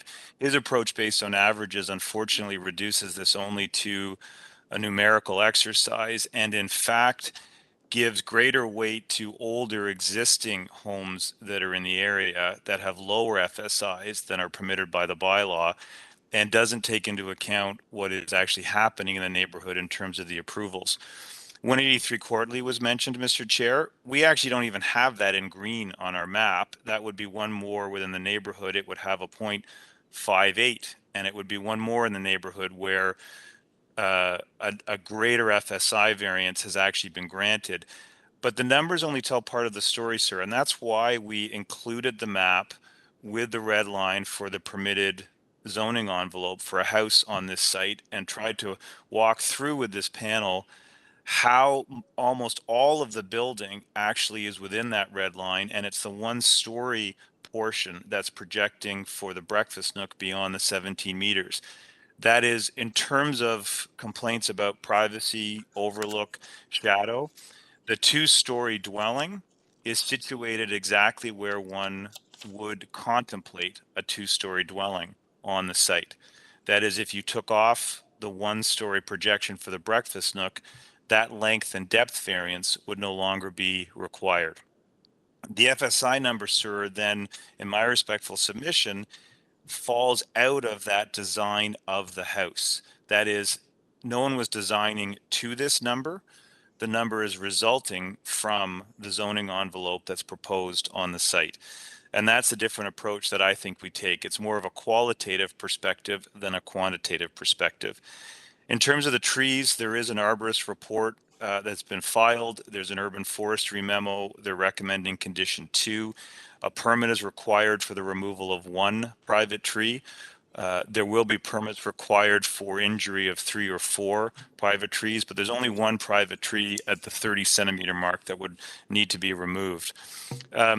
I do want to say, I was a bit confused by the comment of one of the neighbors suggesting there had not been consultation. There has been. The architect sent out packages, and in fact, there's been correspondence and conversations with the immediate neighbors. No resolution was reached, but I don't want the committee having the perception that there was no dialogue with the immediately adjacent neighbors. There was, just that there was not a resolution that could be reached. In terms of that privacy concern to the west, the second floor is at 17 meters. There are no windows if you look on the west elevation at the rear. So I'm not quite sure of the complaint about there being more windows there than would be required. There actually aren't on the west elevation. But in any event, Mr. Chair, as you noted, there is no variance for windows that is being sought. On the east side, there's no variance required for the privacy screening on the east side of the deck. There's no variance before the committee regarding that. And I would just note on the site plan that where that privacy screening is located on the east side of the deck, it actually runs past the garage of that eastern neighbor. So the overlap there is in fact with their garage. And the final thing, Mr. Chair, I would just note, there were references to previous approvals and positions of the city. My client and the architects have had discussions and with staff. As I noted, there's an urban forestry memo. I would note, Mr. Chair, there is no planning staff memo here objecting to any of the variances or even, in fact, seeking a condition. In my experience in this area where they have objected to a proposal, there have been memos. And in fact, the 183 Courtly example proposed as a precedent, staff appeared at the TLAB hearing regarding that matter. Staff are not here telling you to refuse these variances. And I would simply ask the committee to take note of that professional advice from city planning staff. Other than that, Mr. Chair, that's my response. And of course, I'm always happy to answer any questions. Thank you. Any questions before we move to the motion? If no questions, then can I have a motion then?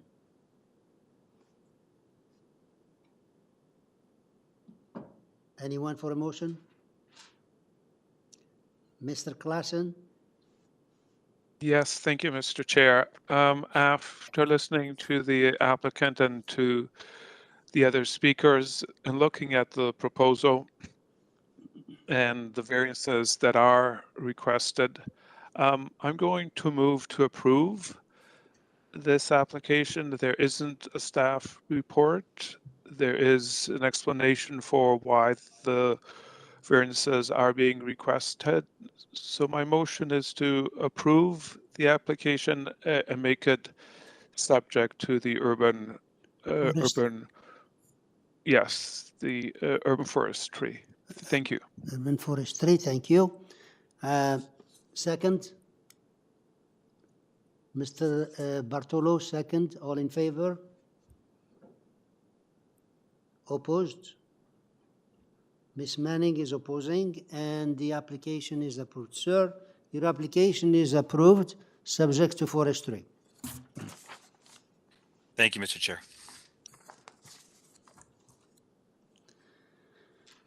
Application number 9, which is 35 Lloydminster Crescent, application number 9.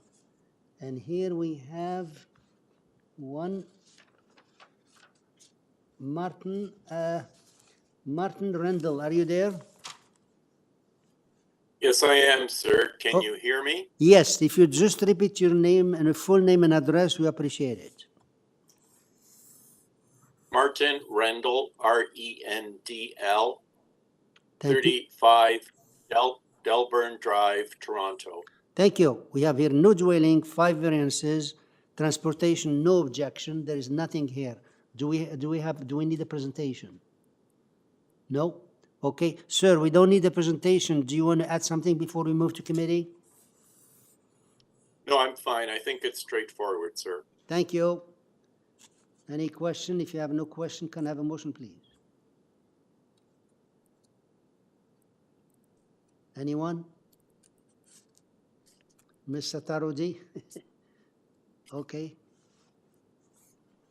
Okay, through you, Mr. Chair, I would like to put forward a motion to approve this application, which with no other condition. Thank you. Second?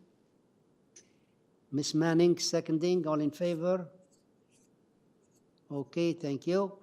Sir, your application is approved unanimously and there is no conditions. Thank you very much. Yeah. Members, we need a break. You're okay? Yes. You're okay? Oh, I see everybody's happy. Okay. Yeah, we'll take. It's already 12 o'clock, I think. Yeah. So we'll take what? 10 minutes. How many do you need? 10 minutes. 10 minutes. 10 minutes. Okay. Yes. Thank Okay. you very much. 10. Okay. With 10-minute break, and we'll resume at whatever. 12:20.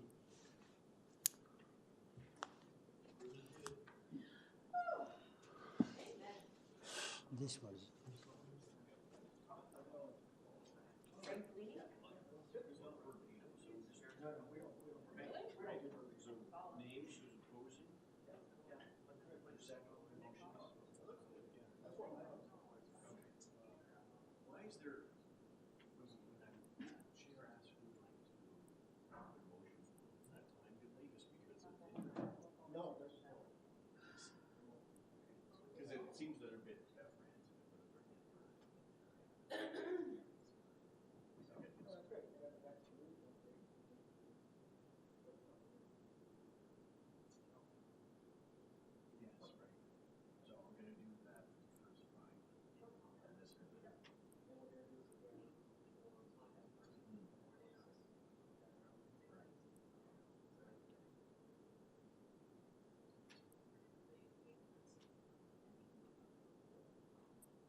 You have me listed for item number 10, 7 Rajah Street.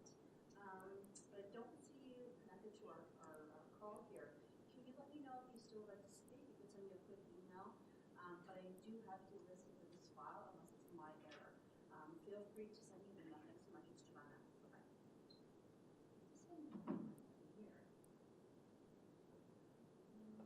No other items I wish to speak to today. I was supposed to speak to the first one, but it was deferred. Maybe that's what it was for everyone. It's fine, just think about it.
what?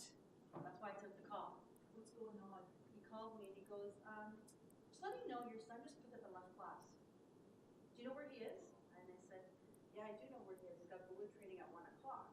He goes, well, he can't just pick up and leave my class and just assume. I called him. I go, you know, why didn't you just let your teacher know you were leaving? Right? He's like, well, he was in the middle of a lesson. I just packed up my stuff and left. Like, it doesn't work that way, man. You gotta tell them. So, well, he was in the middle of a lesson. I'm not gonna interrupt. Let's just take a look. So she was like concerned because, like, if he gets hit by a car or something, they're liable, right? Listen, when teachers have me on auto call for that child, you know. They never call me for Giuliano, but for Antonino, they have me on auto dial.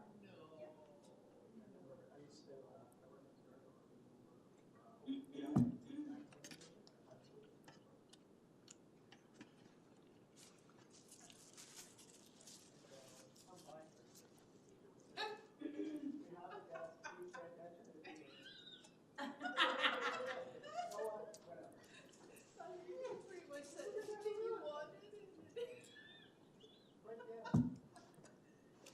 Was he being funny?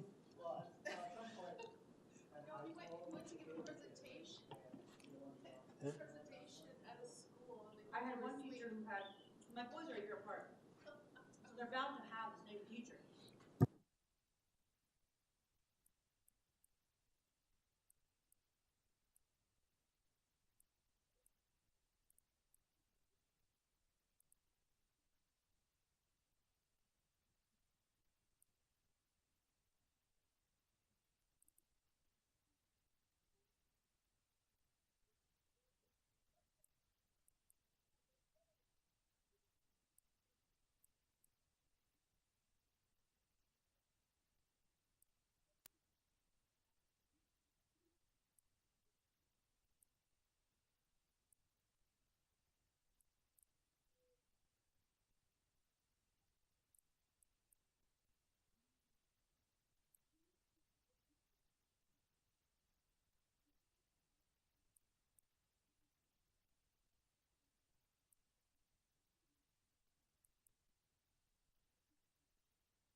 Okay, ladies and gentlemen, we're resuming our session, and we're in application number 10. Application number 10, which is 7 Rajah Street. And here we have Frank Bellini. Mr. Bellini, are you there?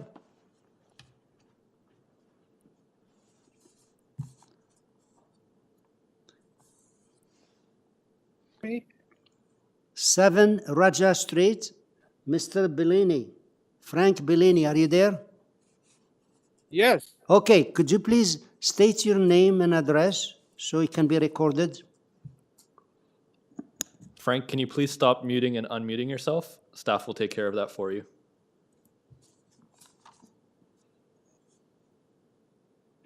Mr. Bellini, are you still there? Yes, I am. Hello, can you Yeah. hear me? Yes, could you please state your name and address?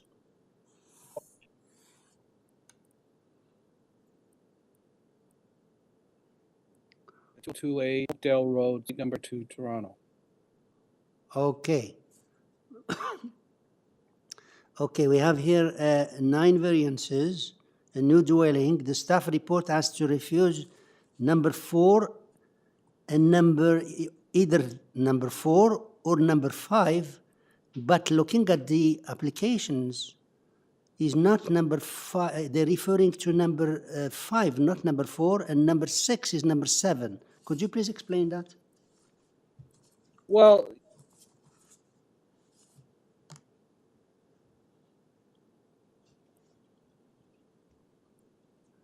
Mr. Bellini, I think we're having a hard time hearing you. Can you please speak up? they don't include these additional.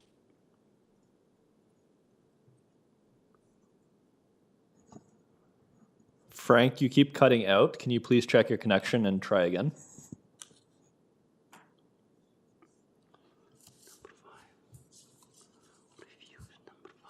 Hey, can you, hello. Can you hear me now? Yeah, now we hear you. So please speak up slowly and tell us what's your concern. I mean, what's your take about these variances here? The staff asked to refuse number 4, referring to it as the stories, 3 stories, but number 4 is not 3 stories, is number 5 is the one. And then if we accept that one, then we have to refuse number 6, they said, regarding a platform, which again is not number 6, is number 7, which address the platform. So could you please explain that and see if you can...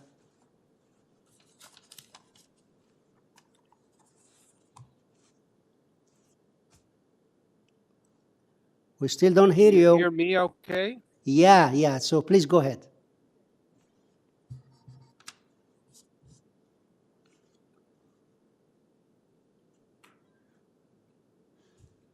You ask us if we hear you, but you don't call in.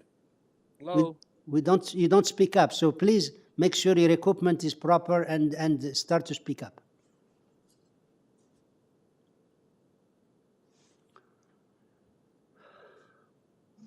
Mr. Chair, perhaps we'll stand down this item and get Frank to try to reconnect through the phone. We'll put it up. We'll send it down. Let's stand this one down. Yeah, please contact him. We'll. Yeah, he must have some problem with his.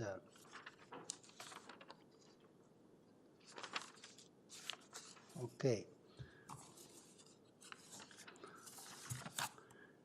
Application number 12, which is 5 Lawrence Crescent.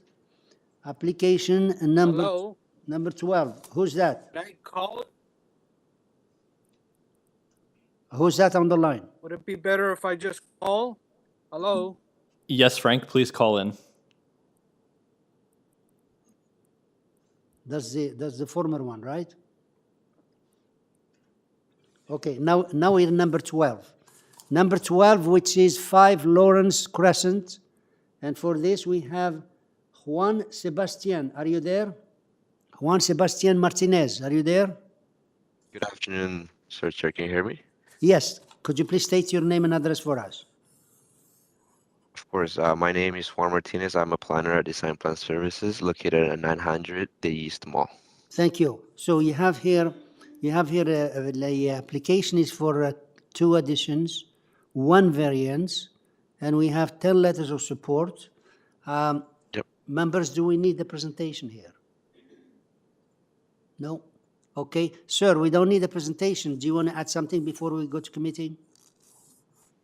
Through you, Sir Chair, no, I believe this is a straightforward application. We have made revisions to the plan since the previous application, and we satisfied transportation services. Okay. So Thank I you. believe it's a minor application. No problem. Thank you. So you're satisfied, thank you.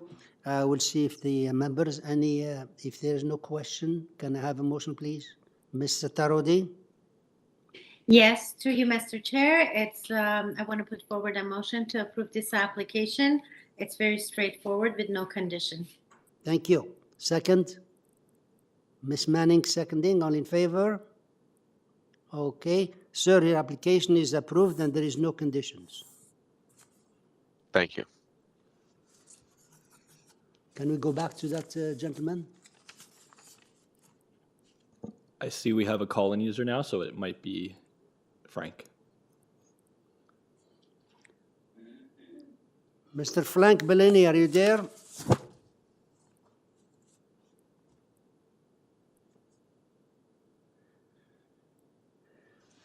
Mr. Frank Bellini, regarding 10 Rajah Street, are you there?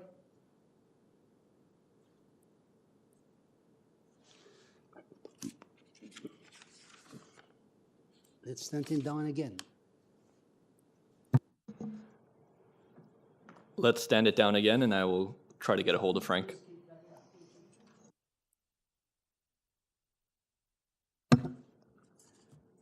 Okay. Oh, no. Application number 13, which is 72 Truman Road, application number 13. 72 Truman Road, application number 13. And here we have Kevin Bichard. Are you there? Yes, I am, Mr. Chairman. Good afternoon. Okay, just tell us your name, please, and your address. My name is Kevin Bichard. I'm a planner with Weston Consulting. My address is 201 Millway Avenue, Suite 19 in Vaughan, Ontario. Thank you. So we have here is a new dwelling with 14 variances. The transportation has no objection, but the staff is asking to refuse number 1, number 2, number 6, and modify number 11 and 12. And there is forestry and 2 letters of support. So could you please go over the changes and see if you want to make some changes and tell us what other changes you want to make? Yes, Mr. Chairman. Thank you. I have submitted a document to the committee, which is a summary of the variances. I'm wondering if that could be brought up. But I'd like to speak to variances numbers 1, 2, 6, 11, and 12. With respect to variance number 6, regarding the front yard landscaping, we would like to retract or remove our request for that variance, so it's no longer being requested. And with respect to variances 4 and 8, which deal with platforms above the second story, essentially second story decks, we would like to also to remove those requested variances as well. The reasons for removal of variances 4 and 8 is through discussions with neighboring landowners at 70 and 74 Truman Avenue. And we have received correspondence from them, and they're provided to the committee, which confirms their acceptance and agreement with the proposed development, subject to the removal of the second story deck variances 4 and 8. So we're requesting those. Okay, just for the staff to record the proper changes, you're eliminating number 6 and 4 and 8. 4 and 8 as a result of your discussions. Now, how about number 1 and 2 and 11 and 12? You mentioned the numbers, but what's the changes there? All right, we would like to proceed with those variances, and I'd like to speak to them. Items number 1 and 2 relate to the driveway width, a required driveway width of 6 meters. maximum and are provided of 10.96 meters. And I'm going to ask that you scroll down to the next page, which gives an illustration of the driveway width. And you can see the driveway width is proposed at 6 meters, fronting on Truman Avenue. The extended width at 10.96 is to accommodate a garage width, 3-car garage width. What I'm showing you in these dashed blue lines is that it is very similar to the property next door at 70 Truman, which has a similar extended garage width as well. The view of this driveway will be 6 meters or less, and I'll speak to that in a moment. We feel that the proposed width at 10.96 meters is consistent with the character of the neighborhood and will not be impactful from the street view. So we request that variance be continued. With regard, so that takes care of variances 1 and 2. The side yard setback, I'd like to speak to variances 11 and 12. The side yard setback is in both west and east properties is consistent with the adjacent lands developments and as I'd indicated, is agreeable to the adjacent landowners.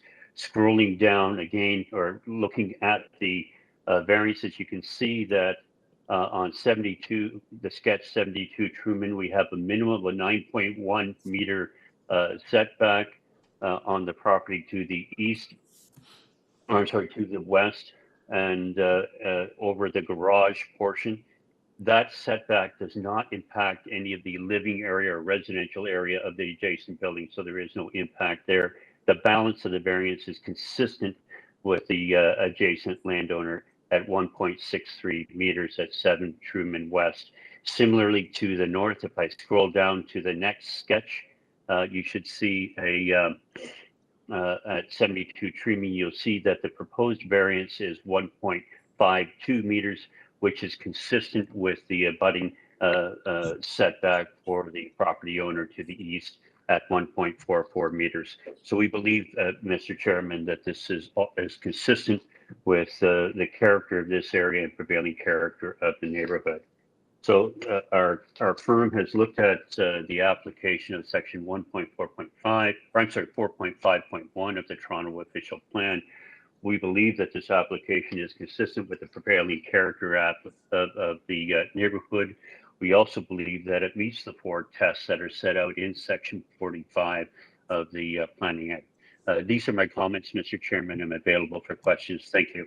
Thank you. Wow, your 5 minutes, perfect. So the only change, the change you make is you're removing number 6, number 4 and 8, which is in addition to what they said. So number 1, number 2, 11, and 12, you're going to leave as is. Is that correct? That's right. That's correct. Okay. And the balance, of course. Okay, so let's see what the members are saying. Any question to this speaker here? No question? Then can I have a motion then? Mr. Bartolo? Thank you, Mr. Chair, through you. In reviewing this application, I tend to agree with the applicant that the nature of this driveway, which I guess is the contentious part of it from the point of city staff, is in keeping with the character of both adjacent and across the street and generally speaking with the neighborhood. So I'm going to put forward an application, a motion to approve this application subject to the following revisions. Variances number 4, 6, and 8 be eliminated. And that is all. Number 6 also is number 6 also. 6 also. Yes, 4, 6, and 8. Okay, thank you. Okay, thank you. And no problem. Okay. Can I have second, please? Can I have second, please? Mr. Klassen? Mr. Klassen? All in favor? Opposed? Mr. Tarodi is opposing. Okay, sir, your application is approved, subject to those changes you made. Thank you, Mr. Chairman. Okay. That's number 13. Yeah, could you check the other guy if he's still around? He's really having a problem, huh? That's number 10, is it? Yeah, we still don't have Frank on, so just proceed to the next. It's still not, okay. All right. Okay, tell him to take his time, we have to move on. Number 10, 12, 13.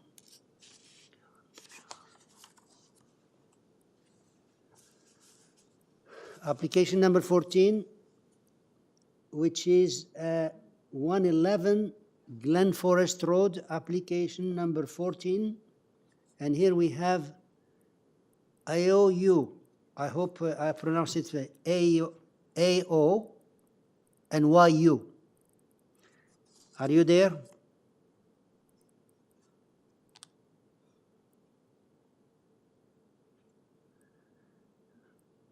Mr. Ayo. Everyone? Yeah? Yeah, could you hear me now? Yeah. Could you please state your name exactly, what and your address? Yeah, for sure. My name is Aoyu, AOYU, and the address is 111 GLENFOREST Road, Toronto. Thank you. Okay, so we have here is the rear addition, porch and a roof. So we have one letter of support, 8 variances, and a couple letters of objection. So we have 2 more speakers here, but before we go, could you give us a small presentation as to what the merit of your application? Yes, for sure. Actually, I already submit an presentation material. I'm not sure if you have received it. Could you put it out? It's like a cover letter. This is the reply to the objection letter. It's another letter that I want to show.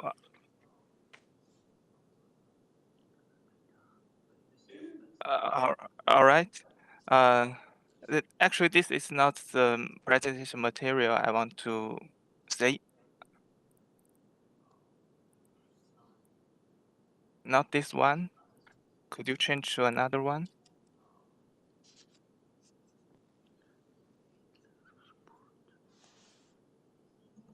If you can Cover proceed with letter. your presentation, staff will work on pulling it up.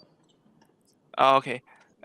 Anyway, I'm the agent of 111 GLENFOREST Road with respect to the proposed minor variance application A0108/22NY. The purpose of this application is to alter existing 2-story residential dwelling by constructing a rear 2-story addition, a new roof, and reconstructing the existing front porch and the front facade. And there also will be a rear basement workout and the front and rear balcony. The nature of this site is a rectangular shaped property on the south side of the GLENFOREST Road, sharing a right of way with its neighbor 115 GLENFOREST Road.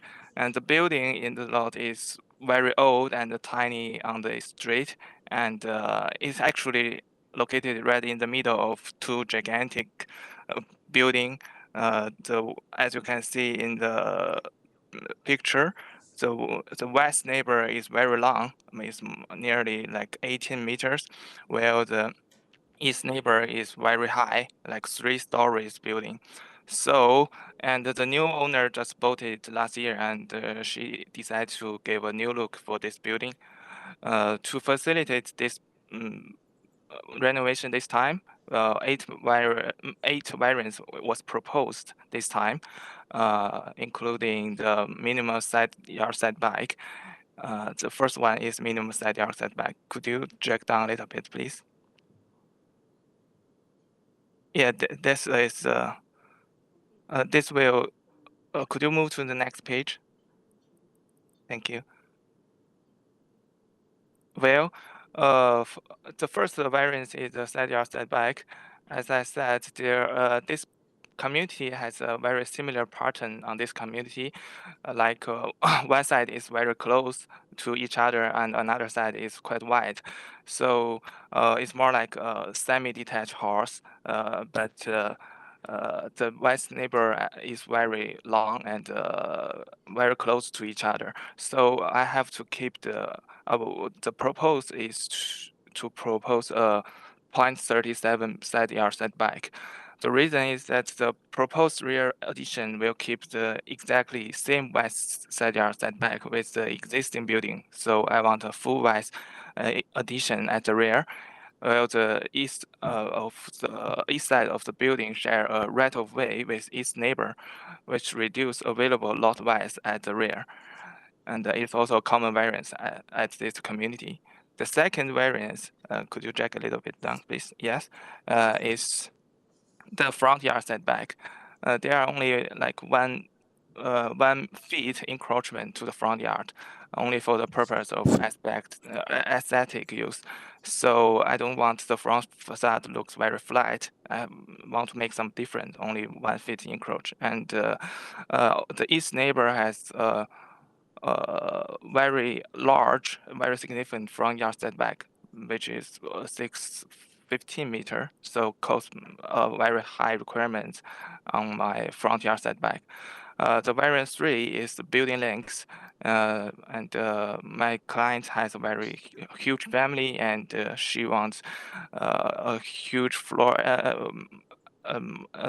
enormous floor area to use, and very long building, and we basically design regarding to the west neighbor, which is 109 west neighbor.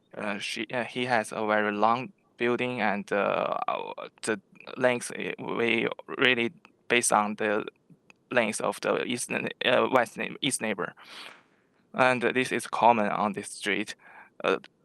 The fourth is FSI variance. Well, this FSI is quite normal on this street. Mr. Ayoyo, we'll come back to you because you finished your 5 minutes, and we're going to be listening to the other ones, and we'll come back to you. Okay? We'll come Okay. back to you. Okay. We have here Hamida Kafur Torhold. Are you there?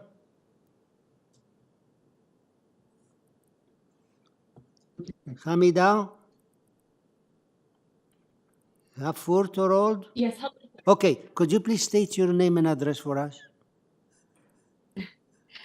Yes, sir. My name is Hamida Ghafoor Thorold, and I'm here with my husband, Crispin Thorold. We are on the call together. Okay. 115 Glenforest Road. Thank you. So tell us what's your concern about this application. So I think just to start with, we certainly would not have any objections to our neighbors wishing to make their house more comfortable for their family and I believe their extended family. I think our concern is that we really have not had any dialogue with them. I saw earlier a letter that was addressed to us on the screen, which I haven't seen, so I'm a little bit confused about that. But I think going to the main issue, what we are essentially concerned about is that the plans and the land survey may be misleading or ambiguous, and the land survey is not an accurate reflection of the property, and we are concerned that the renovation may infringe on our part of the shared drive or laneway.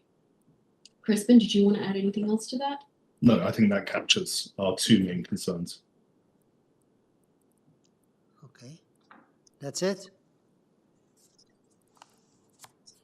Are you in a nutshell, yeah. In a nutshell, okay. So any Yes. members, any question to the speaker before we get the agent?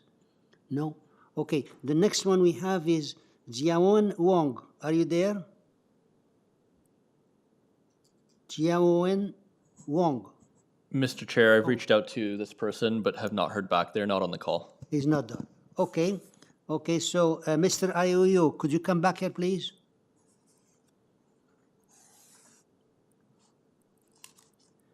Mr. Ayo? Yes, could it, Okay. yes, I'm still here. I'm sorry. Okay, you heard the You heard Mr. Old saying what he has a problem there. Can you answer those questions? Yeah, for sure.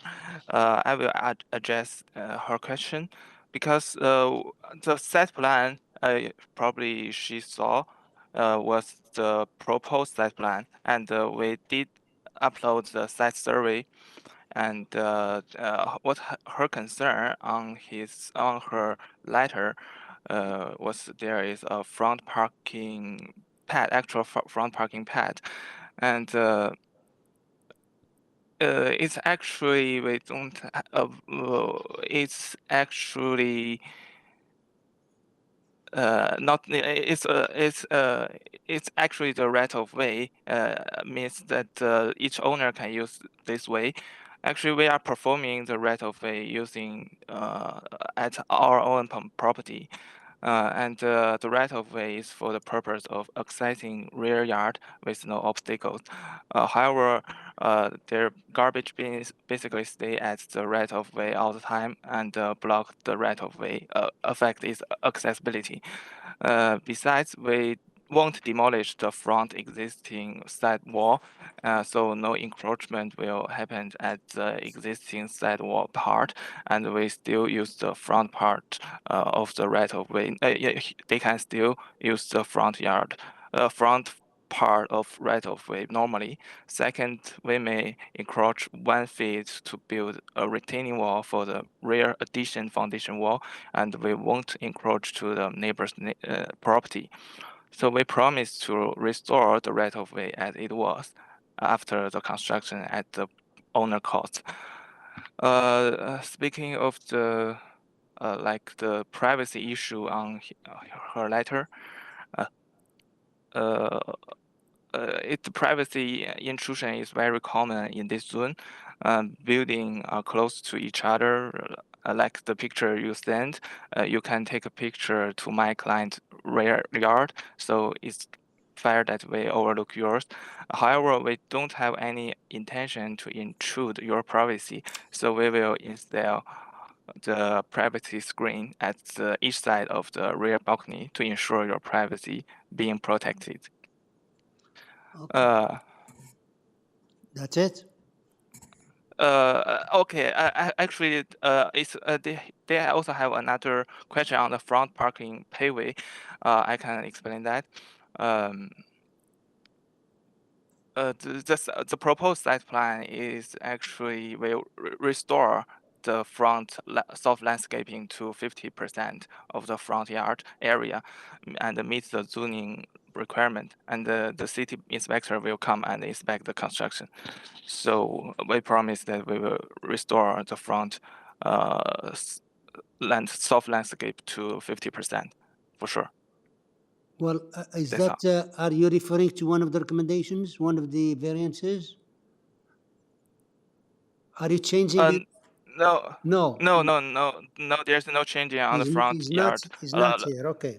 Okay. Yeah. They have my neighbor has concern on the front yard landscape, so Okay. I've just made a promise Okay. that there will be no variance All on right. the front Okay. Let's see the members. Members, any question to this speaker? Okay. If not, can I have a motion there, please?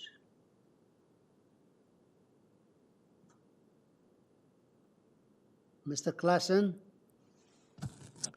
Yes, Mr. Chair, thank you. After listening to the explanations from the applicant and looking at the proposal, I agree that these variances are minor, and I'll move to approve this application. Thank you. Okay, and there is no conditions, nothing. Thank you. Second, Mr. Bartolo seconding, all in favor? Opposed? Ms. Manning is opposing, and your application, sir, is approved, and there is no conditions there. Thank you so much. Thank you, everyone. Okay, we'll go to the next one, and we'll wait for the other one. So number 15, which is 104 Combe Avenue, application number 15. And then we have here one speaker, Lorne Rose. Lorne Rose, are you there? I am indeed. Okay, can you please state your name and address? Sure. So it can be recorded Lorne. on the system? Sure, it's Lorne Rose, 388 Spadina Road. Good afternoon. Thank you. Good afternoon. So what do we have here? We have the new dwelling, 8 variances. The staff report is asking to refuse variance number 1 and number 7, which relate to the building heights. And there are some conditions. And there is forestry. We have some support. Okay, so could you please give us a small presentation and tell us what's the merit of this application? Sure. If staff can put up the drawing set in preference for the 3rd floor and then the front elevation. We have no problem with the conditions of planning for length and density and all that, and coverage. But we do disagree with their point about the height. If you see there the roof plan, with modern houses, we're finding it difficult to deal with the mechanical systems. So in this case, we are asking for a mechanical room on the roof. It is not a story because it's only accessed through a pull-down ladder, so it doesn't count as a story. In other districts, zones, you are allowed 15 feet for height of a mechanical room, not in this zone. So if staff can just scroll down to the next elevation, you will see I've got a thin dotted red line of what the permissible height would look like if I had a sloped roof on this house. The little box, not the gray one, is the mechanical room. And that's what we're asking for in height. There's no variance for the height of the main walls. So we feel that the impact of a sloped roof is certainly greater than the square little box we have that's in the middle of the house, offset from the sides and the front. I've used this tactic before, and we pull it off the side so that there is no impact on the neighbors. In terms of the other variances, we have length variance, but that is primarily for the terrace that's excavated at the rear. We do have a front yard setback variance. You'll notice that there is unanimous neighborhood support, so there's no objections regarding that. Number 4 is building depth, which also has to do with the terrace. Lot coverage, I would recommend that if you do approve, we are asking for 46.1%, but you might want to state in the decision that it's roughly 37% for the above grade house, as is noted in the planner's notes. It's because the deck is excavated that it counts in coverage, and I understand you don't work on precedent, but somebody might use that in the future. The house is really only 37% coverage. Number 8 is just for an architectural feature, the modern house. And then 7 or 8 are the old bylaw, which I believe is getting removed, but hasn't been done yet. And so one is about height and one is about height of the first floor. The house is on a hill, so the heights are exemplified because everything is measured from the center line of the road and the old bylaw. If you have any other questions, I can answer them, but it's we're hoping that you will allow the height for the mechanical penthouse, and we have full neighbor support. Okay, so we don't have any other person registered here. So he explained the building heights, number 1, that apply to number 7 as well? Yeah, number 7 is the old bylaw. Okay, now the conditions, they're asking the length to be measured 17.3 for the ground floor, blah, blah. You're okay with those 2 conditions? No problem with that. We're as per plans. There was also concern in the planner's report that we would use the rooftop as an entertaining deck. It's not accessible by a legal staircase.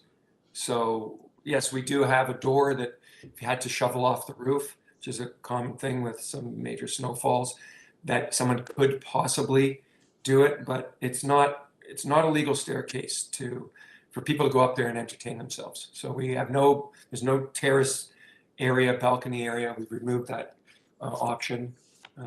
Okay, let's see what the members have to say. Any question to this speaker, please? Miss Manning? I'm just curious, where is the mechanical rooms normally located? Is it normal for it to be in the roof, or are they typically in the basement? And so typically, once you get over 3,500, 4,000 square feet, you need 2 furnaces. And on almost all of my houses, the second furnace goes in the attic or the roof, because then you don't need bulkheads on the ground floor, because you heat the basement and the ground floor from underneath, and then the second floor from above. It's even more complicated in modern houses because they have flat roofs sometimes. So we do still want to have the mechanical room for the second floor on the roof. And we just want to enclose it with an enclosure. You know, you'll access it like twice a year to do maintenance, but that's it. Any other question? If not, can I have a motion then, please? Mr. Tarodi, you have a question? Yes, yes, to you, Mr. Chair. I've been convinced regarding the mechanical on the roof and the height, but I still haven't convinced regarding the lot coverage of 46% versus 30%. If the applicant can explain one more time, he mentioned 37% of. If he can repeat it, that would be. Sure. So you'll note in the staff report, he says the same thing. He says 36.9, so I'm roughly 37. So because the rear porch is excavated, it counts in coverage. The house above grade is only 37%. It is a dangerous precedent, even though you don't work on precedent. If I would recommend that if you used some wording that for the house, it's 37%, and for the house plus the porch, covered porch, it's 46%, 0.1%. That way, someone doesn't look at the decision in the future and say, oh, you can do 46% coverage here, because that is a high number. But it is mostly, well, the extra 10% is for area underground. So I leave it up to you. I think that's what the staff person was sort of alluding to. Any other question? No? Okay, then can I have a motion then, please?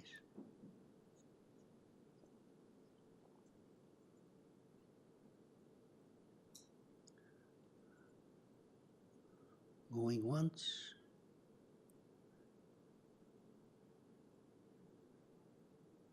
Mr. Klassen? Mr. Chair. Yeah. Yeah. Okay. Well, I'll give it a go here.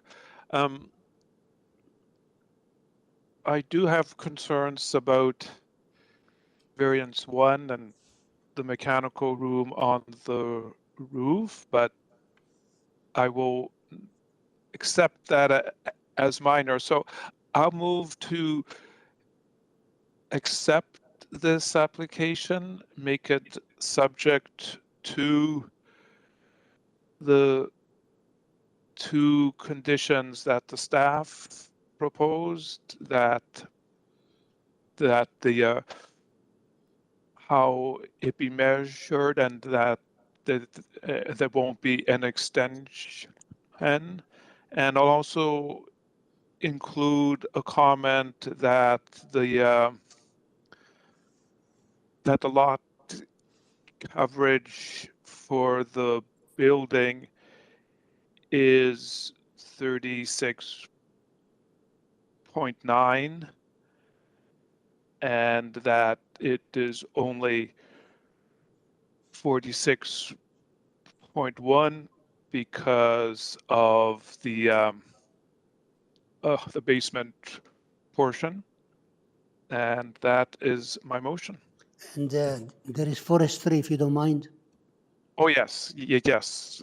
Okay, thank you. Yes, also urban forestry. Thank you. Thank you. Second? Do you have a second? Mr. Bartolo seconding. All in favor? Opposed? Ms. Atarodi is opposing. Okay, Mr. Rose, your application is approved based Thank on you. based on the forestry and the staff conditions and the condition to limit the coverage to building and so on. Okay? Thank you very much. Have a good day. Okay, you too. Any chance with that, Mr. Guy? No. Okay, so we have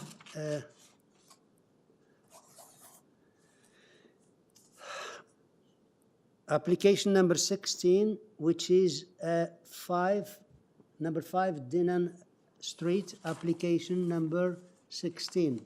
And here we have Mr. Ali Shakiri. Mr. Shakiri, are you there? Ali Shakiri, 326 Shepherd Avenue East. Good afternoon, sir. Good afternoon. Okay, we have here just one variance, and but we have one person here to speak, so we need you to make a small presentation. This is to expand the rear cabana. So please go ahead, give us the presentation, so we can call the other speaker. Yes, I wish my support material be displayed if possible.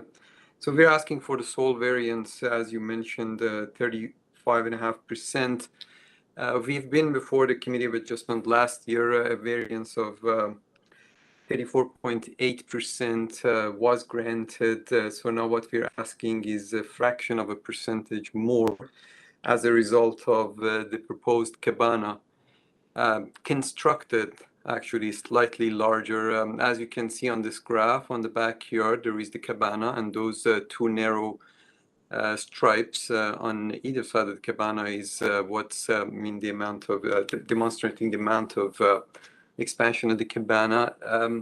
The building itself, which is constructed according to the previous approval, is only 31.7%, which is smaller than the similar developments in the area. If we can turn to Exhibit B, second page, that shows history of recent approvals in proximate properties.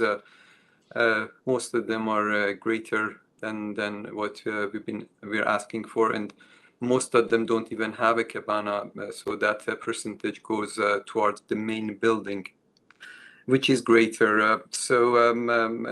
Addition of my support material basically listing the evidence that we have of the approvals of the similar type application, and I have no further comment. If there is any question, I'd be more than glad to answer. Thank you. Thank you. So let's call the other person, and then we come back to you. We have here Paul Ellis Fox. Are you there?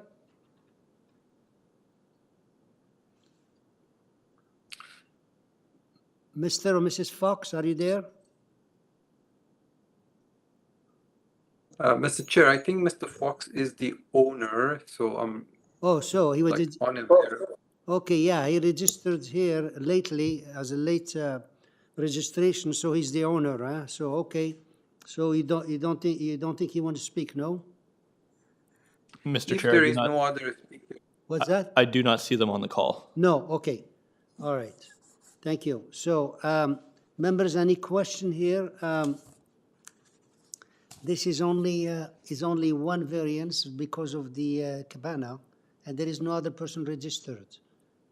If you have any question, can I have a motion then, please? Can I have a motion, please? Mr. Bartolo? Through you, Mr. Chair, I don't see a major impact in the extra 45 centimeters on either side of this cabana. I'm going to put forward a motion to approve this application. Thank you. Second?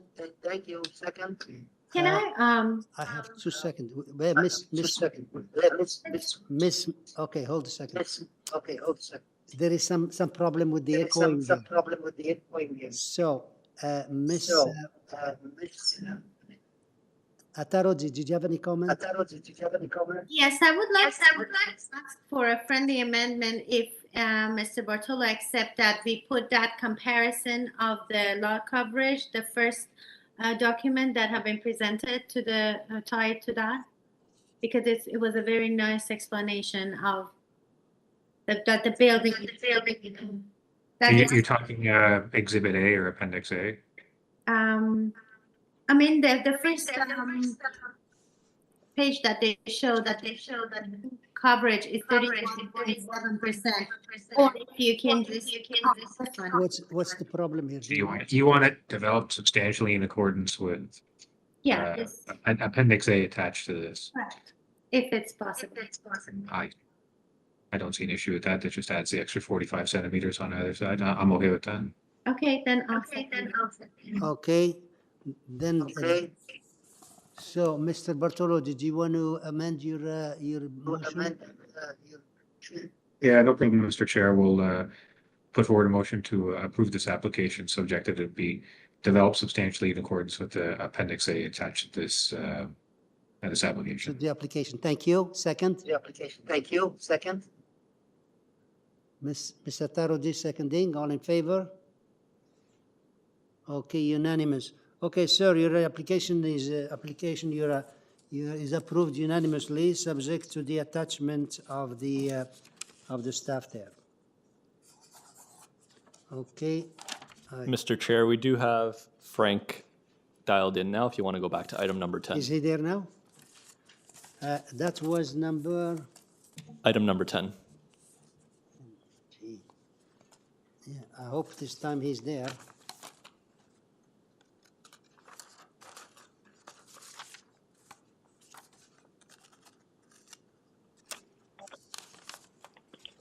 Hello, I'm here. Thank God. Hope you Okay. can hear. Hallelujah. How are you? I'm okay, thank you. Good. Okay, so that's, is it number 10? No. Yes, Okay. Number 10. Raj. Yeah, okay, so, sir, could you tell could you state your name and address for us, please? Okay, my name is Frank Bellini. I'm the agent for the property. I'm at 202A Oakdale Road, suite number 2. Okay, now we hear you perfectly. Now, you recall I mentioned here that the staff said refuse number 4, and Yes. and if we want to accept it, we'll refuse number 6 related to the platform. Both of numbers don't match because number 4 is actually number 5 and number 6 is actually number 7. Could you please cover that discrepancy? Well, I'll explain that. What happened is, what he's referring to was the original zoning review. But what happened was, when it went to the Committee of Adjustment, they separated one side of the house. Let's say number 3, it was one variance. So they've added number 4, which if you look at it, it's the same as number 3. But her reasoning was, one is one side of the house and one is the other side of the house. So what she was saying was, well, you have that variance on both sides. So I have to show both sides having a variance. That's where she comes with that extra number 4, which pushes down the next number 4, which was the original variance of the 2-story, to number 5. Yeah. And then she also separates the platform into 2, the front and the back, which I totally disagree with the front because it's part of the porch. Even if you put the first floor as shown on my drawings as a second floor, that's what they're calling it. The platform at the front, which is the front porch, is much lower than that. It's closer to the average grade. So how can it be a variance? Okay. So I'm in disagreement with that. Okay. And I'm very, very much sorry. I just want to point out I'm in disagreement also because I talked to the planner and explained that, and he mentioned to me that the only concern he had was the fact that there's no 3 stories in this area. Okay, and that now that he listed the other part, my client really needs that part and asked me actually to defer this application. Oh, so you want to defer it? To discuss it with the planner because she really needs that that back area for religious reason. Okay. She's Orthodox, so she. So Okay, that, that makes like. Yeah, that makes more sense because the application, I mean, the variance refer to three-story, and if that is necessary, you wanted to discuss it, then your request for deferral makes sense. So, conclusion, do you want to defer it? Yes? Yes. Okay. All right. Members, there's nobody else here to speak. There is a request for deferral to discuss with the planners and come up with the resolution as to what is really required.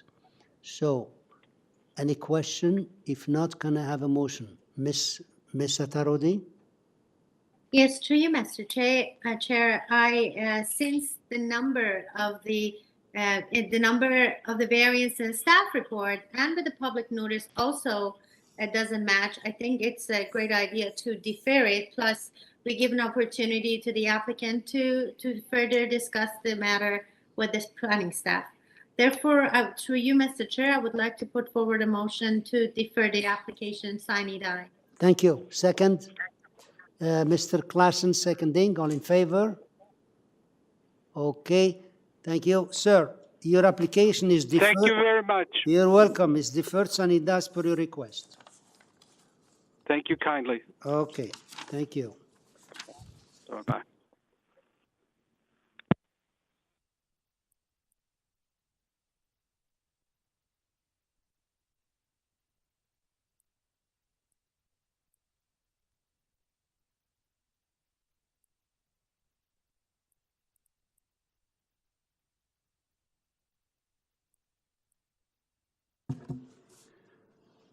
Okay, application number 16, which is 17. What happened to 16?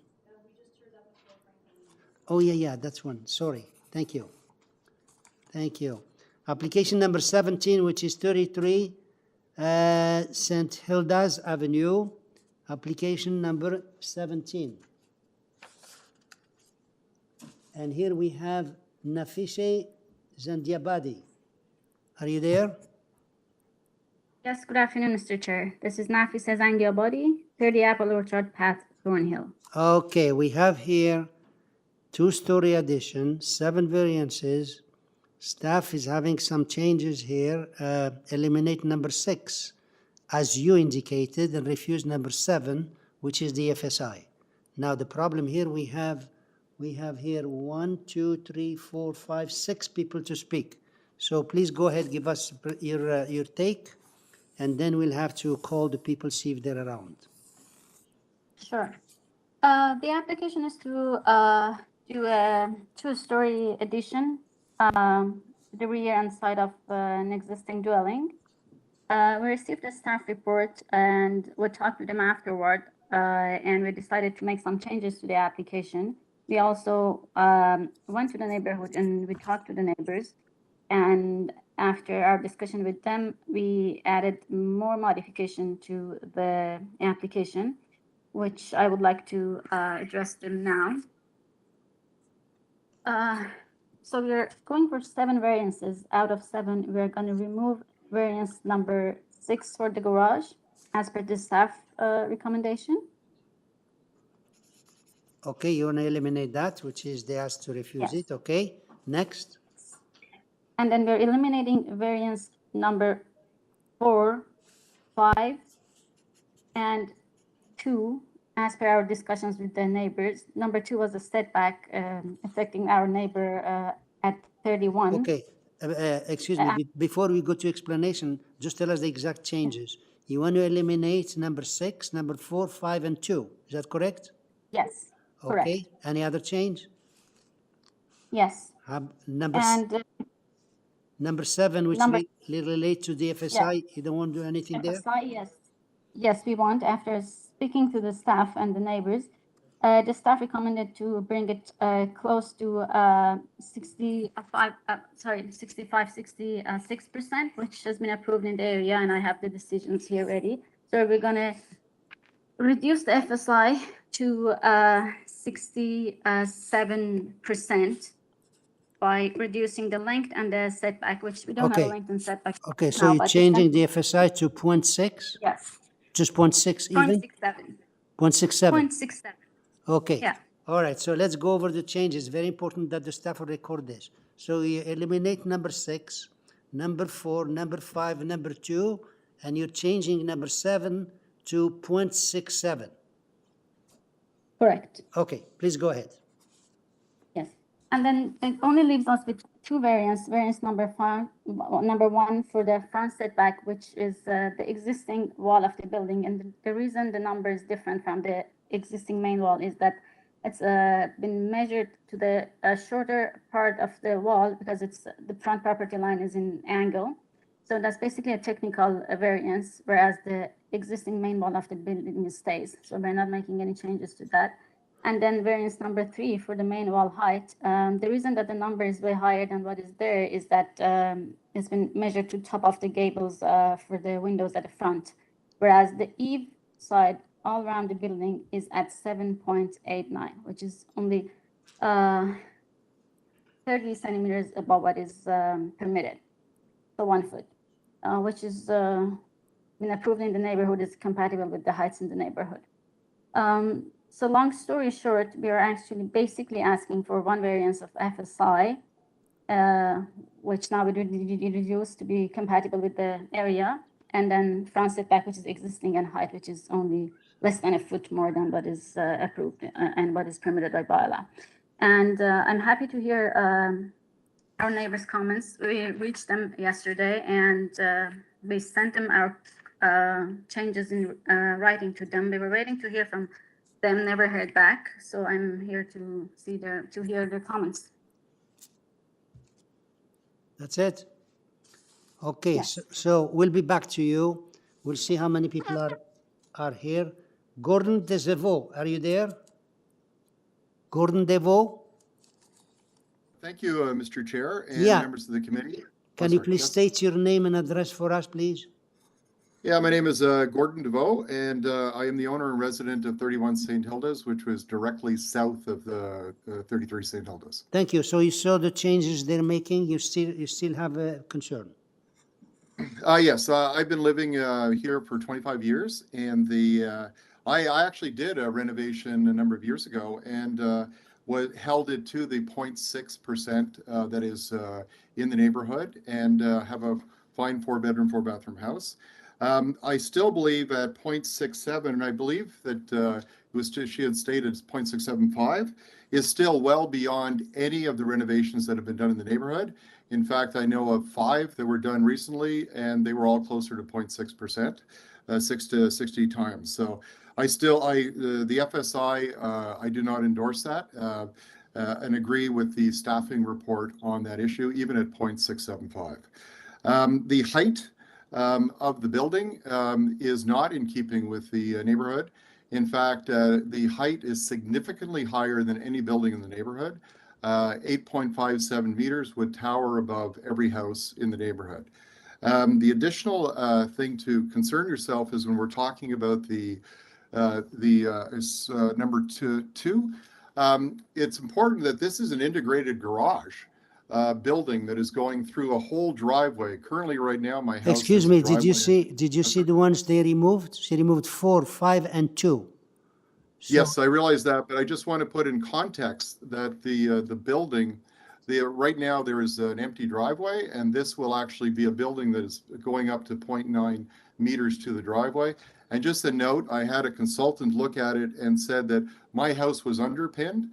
And just to be careful, there's caution that they're getting awfully close to my house in terms of the digging. So that's just a point I wanted to bring out. The house, the length of the house, as a result of the FSI being at 0.675, the height of the house is significantly higher.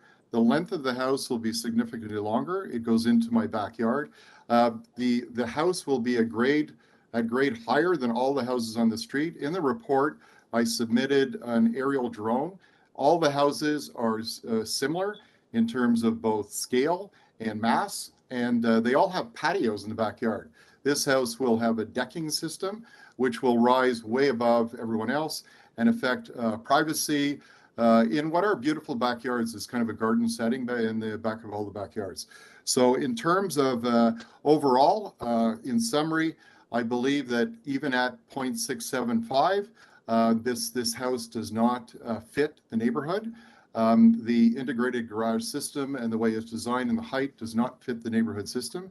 And in terms of discussions with the neighbor, I was reached out to in less than 48 hours ago, despite the fact that I had actually requested a meeting a week and a half ago. I was basically provided with an email of 3 lines sort of summarizing it, no plans, I've seen nothing visual for anybody to assess. I was actually requested to speak to the neighbors about this, but there's been no time for that because of the limited time. So this is just to put into, if you want to look at the drone pictures, you have them you can pull them up. You can see that all of the houses are consistent. All of them have the real nice neighborhood feel. And this house will be significantly different than any house and set a very dangerous precedent. Please pull up the drone photos. Okay, thank you. Thanks for your comments. Any question for this speaker? No? Okay, we'll go to the next one, which Brian Katz. Are you there? Brian Katz. Good afternoon. Hi. It's Brian Katz. Yeah. I live at 32 St. Hilda's, which is almost directly across from the proposed Thank you. renovation at 33. Okay. Tell I'd us like to what's your provide some concern. comments. Okay. Yeah, so number one, I would like to echo exactly what Gord had just indicated. And specifically, let me just give you a little bit of context because it is important in terms of the character of the neighborhood. This is a very small street. It's approximately 40 houses. They were developed in around 1930. They all have the same look and feel. They're kind of Tudor style houses about the same size. The driveways, which are important, go all the way back to the backyard where the garages reside in the backyard itself. So if you can picture, the driveways go all the way to the backyard. This specific application, what they are trying to do is actually build the house out and take over the driveway. This same application for another house was put in front of the committee about 3 years ago, and it was turned down for several different reasons, but one, due to parking space in the front, because it does wreck the character and consistency of the street. Number two, as Gord indicated, because there is little space in between the houses, you start getting complications from an engineering perspective on footings. And number three, drainage is also the third issue in there. But that was turned down about 3 years ago. We would respectfully ask that you also turn this one down in terms of building out into the driveway. That's all directly related back to the gross floor area. This is all last minute news, by the way. Obviously, probably catching all of us, and we're trying to work through this. But there was no consultation pre-application with any of the neighbors. And in fact, the developer went ahead and started doing some preliminary construction blockades in preparation for this approval. So I'll further say that, again, just coming back to the street and streetscape, again, they're all consistent. The person that's bought this house purchased, I think, about 7 or 8 years ago. They're a non-resident. They live in Spain, and they're doing this purely as a profit-taking enterprise, not for a growing family or for any use. Most of the residents on the streets have at least lived in their house for about 20 years. So as you can see by the a number of letters and people that are protesting against this, wanting the bylaws to be kept. So the height is, again, another big issue in here. There are no houses with that same height. And in fact, the house that was recently renovated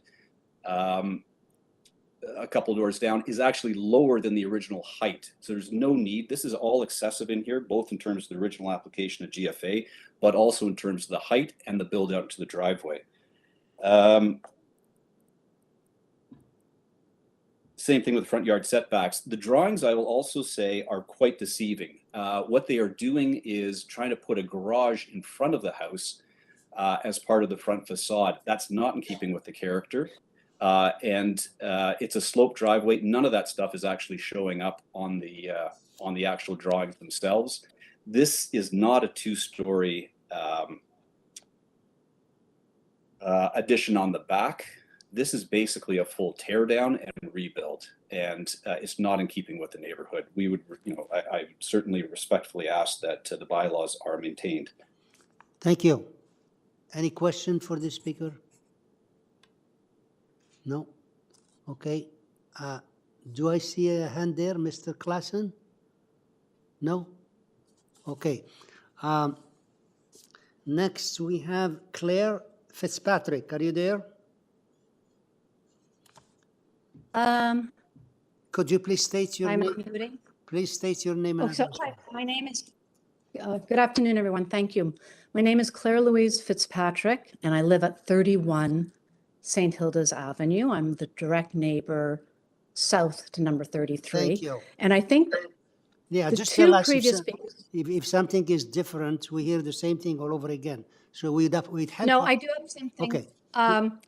I would like to actually, I don't know if this is allowed, but Mrs. Boswell, who lives at number 2 Albury Gardens, asked if I could speak on her behalf. She's in her late 80s, does not own a computer, but she has the property that butts directly behind their backyards. And she has asked me to express on her behalf some of her concerns, and I don't know if that's permissible. Whatever you want. Just tell us what's the concern. Okay, so just August, she'll be celebrating her 60th year in her home and in the neighborhood, and she just wants it on record that she objects to the size and scope, not to renovating. All these old houses need renovation, but to the size and scope.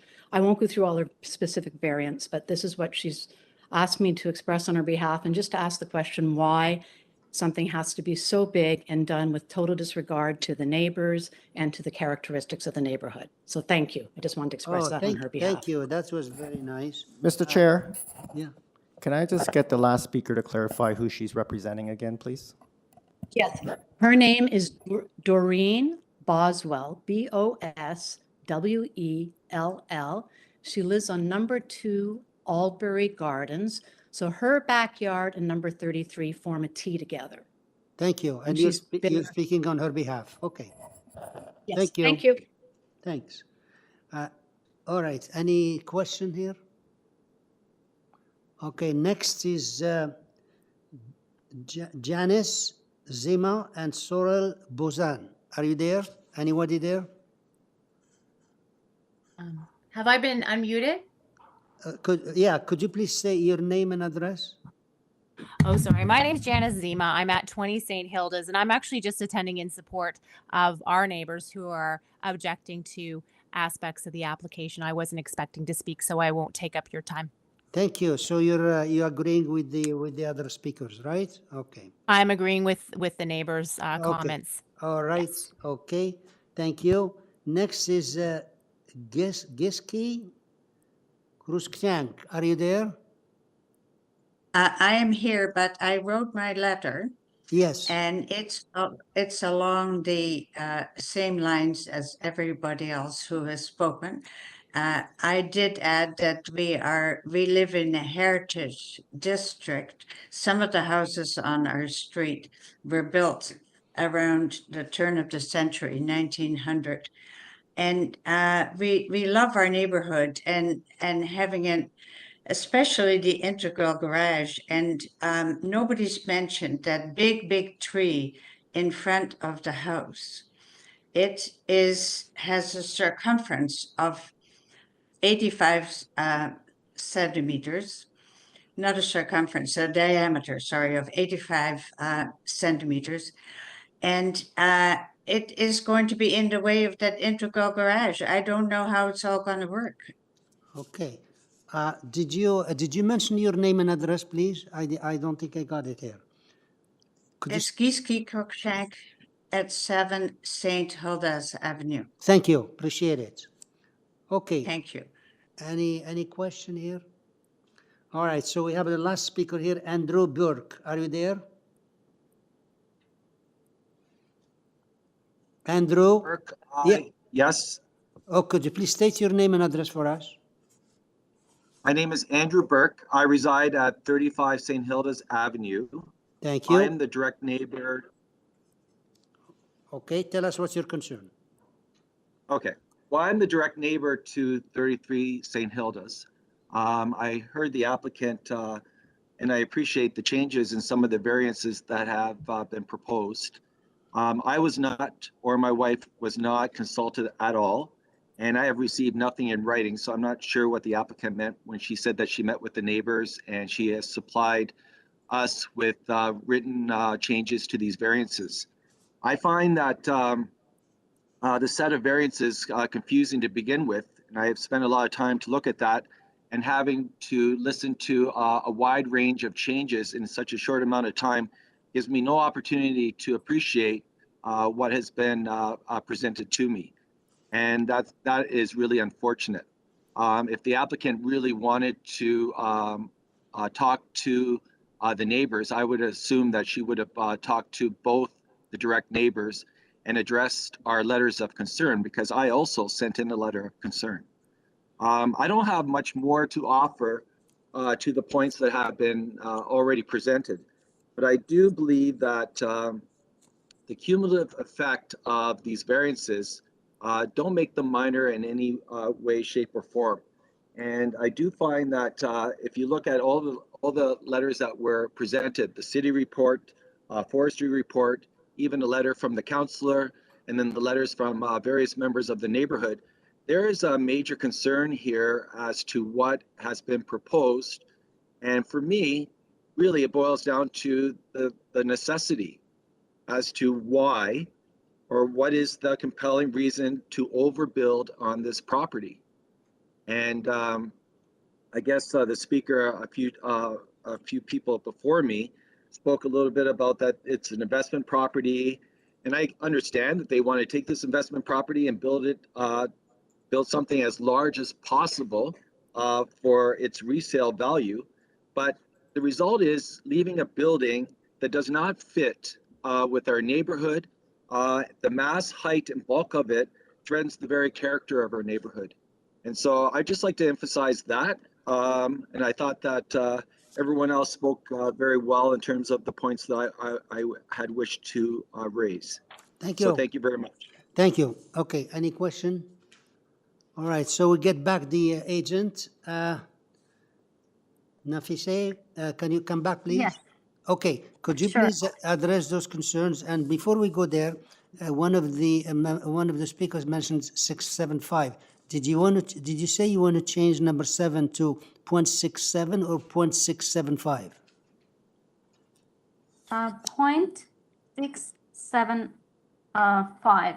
Oh, so you did ask for 5. Okay. So please go ahead, respond to those concerns.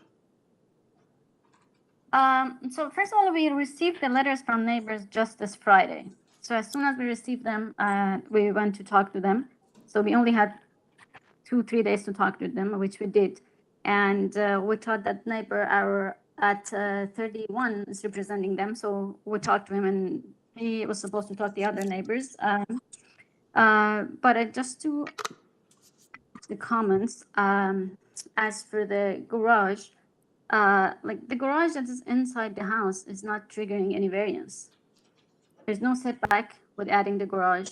The overall height complies with the bylaw. There's no overall height variance. As I said, it's just the underside of the eaves, which is less than a foot above what is permitted in the zoning.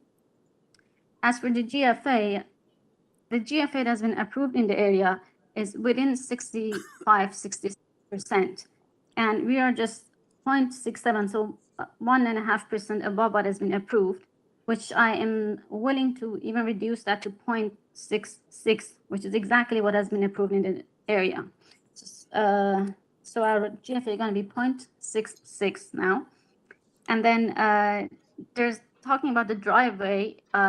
There's no side landscaping, front landscaping whatsoever in the variances. The tree in the front, there's a condition from urban forestry. There's going to be an application along with an arborist report will be submitted. One of the neighbors mentioned the length of the building. The length of the building is exactly the same as our neighbor, and we don't even have a height length variance.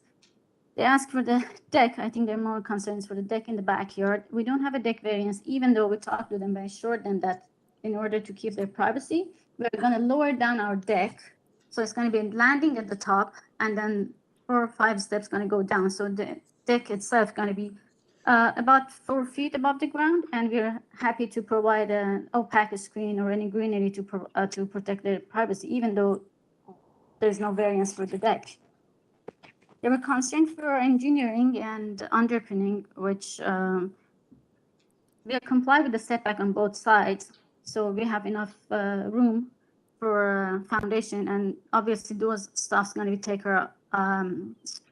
taken during the permit application with engineering and a calculation and grading for the water runoff. So those are not a matter of the committee, and for sure will be addressed during the permit application. So I believe we are just asking for 0.66 GFA, which has been approved in the area. I have 12 decisions in front of me. I can read through them. One is on St. Hilda, and the other one is on, and the other ones on our 1 street south and north, Blywood, Glen Grove, Strathcona.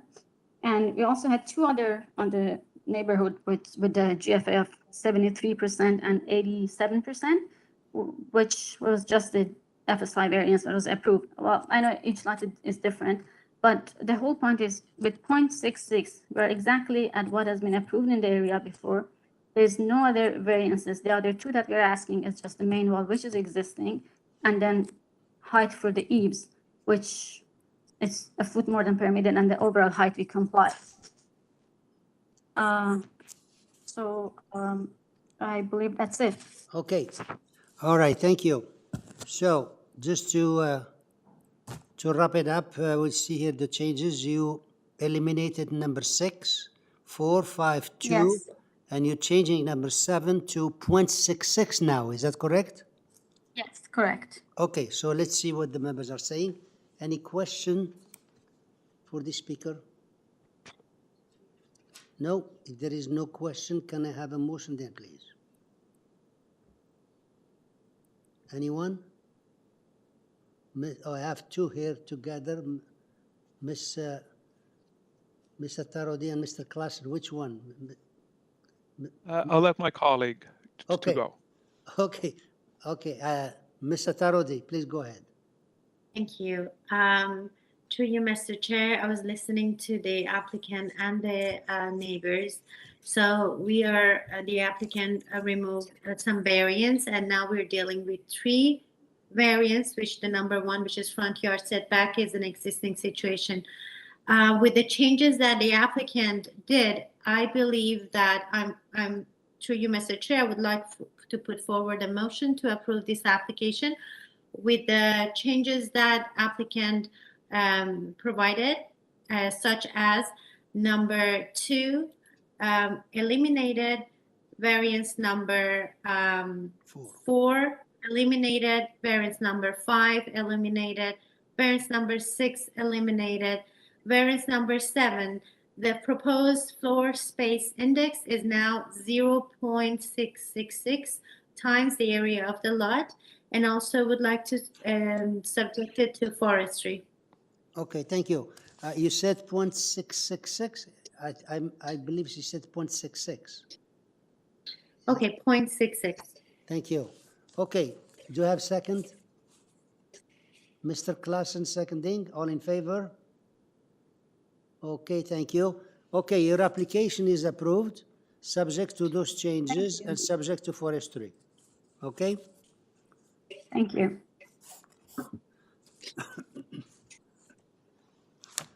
Okay, number 18, which is 76 Albertus Avenue, application number 18.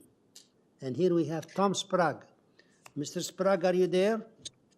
Yes, I am. Okay, please state your name Can and you hear address me for okay? us. Your name and address for the record so it can be recorded. Yes, it's Tom Sprague, and the firm name is Sprague and Company Architects, and our address is 156 Duncan Mill Road in Toronto. Thank you. This is for a number of additions, 3 variances, 17 letters of support, and there is nothing else. Do we need any presentation here? No? Okay, any question? Mr. Sprague, we don't need any presentation here. Do you want to add something, or we just move to the decision?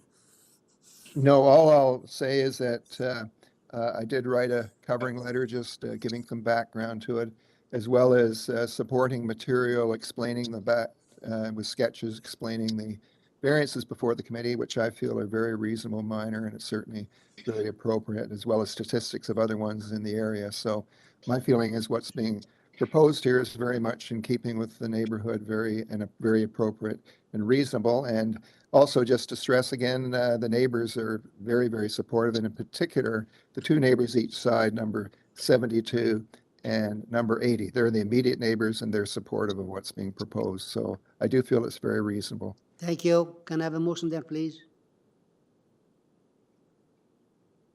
Ms. Tarodi? Through you, Mr. Chair, I also believe this is very minor and it passed the 4 test. So through Mr. Chair, would like to put forward a motion to approve this application with no condition. Thank you. Second? Ms. Manning, all in favor? Okay, thank you. Your application is approved, no conditions. Great, thank you very much. Thank you. Number 19, which is 74 Shalmar Boulevard, application number 19. And here we have Marco Rotondo. Are you there? Mr. Chair, it's David Bronskill again. Yeah, could you please state your name and address? Mr. Bronskill's here. I think this was the same error on our end for the morning where we had Mr. Rotundo registered when it should have been me. And again, my thanks to staff for assisting in that correction today. Okay. And could you state your name again for the system? Your name and address? Yes, sir. Yes, sir. David Bronskill, BRONSKILL, Goodman's LLP, 333 Bay Street, Suite 3400 here on behalf of the applicant, sir, with thanks. Thank you. Okay, we have here, this doesn't look too thick, but I believe we have one more speaker. Is Jennifer Fisher there, please? Do you know if she's there?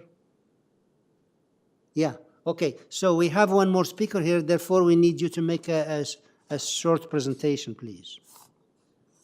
I will, sir. There are some parallels between this application, Mr. Chair, and the one that I was speaking to you about this morning on HILLHURST.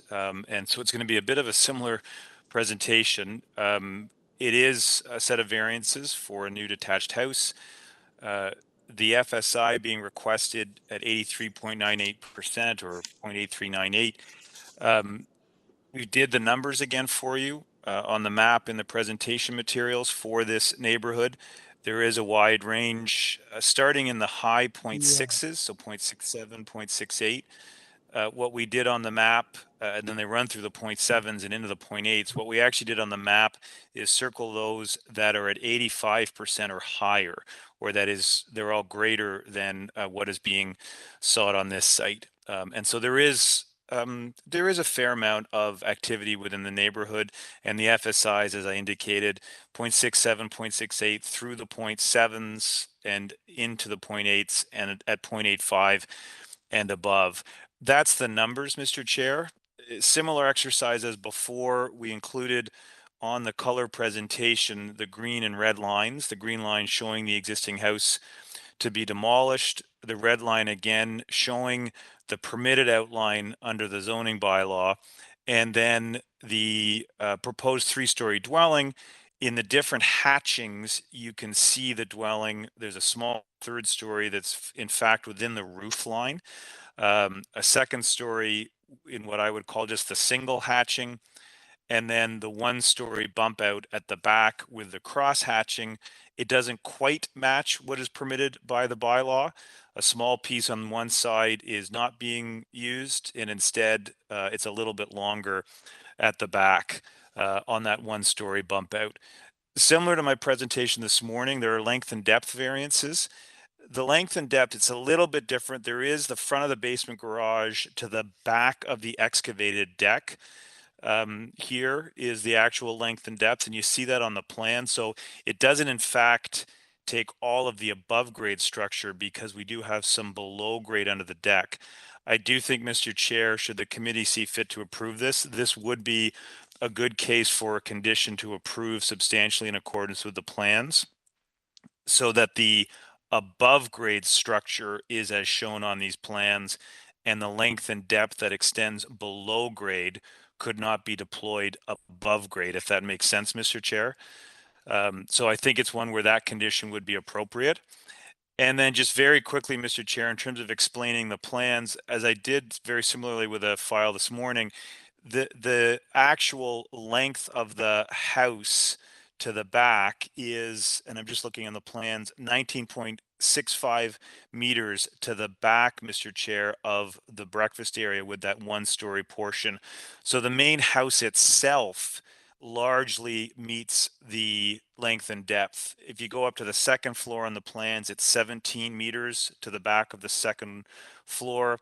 But as we're seeing on a lot of these plans, there are small bump outs where the bathtub is, and for what's a projecting window in the primary bedroom that extends, that bump out is 0.61 of a meter. The bathtub bump out is 1.22 of a meter, but the actual length of the dwelling for the first and second floor, other than the one-story bump out, Mr. Chair, is 17 meters. So it's meeting the bylaw for most of what is above grade.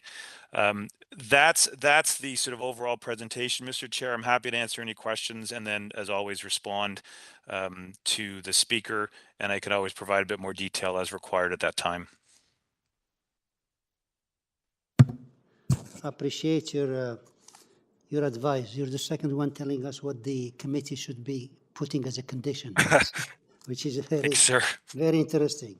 Okay, so we have here Jennifer Felcher. Are you there? Yes, I am. Okay, could you please state your name and address and tell us what your... My name is...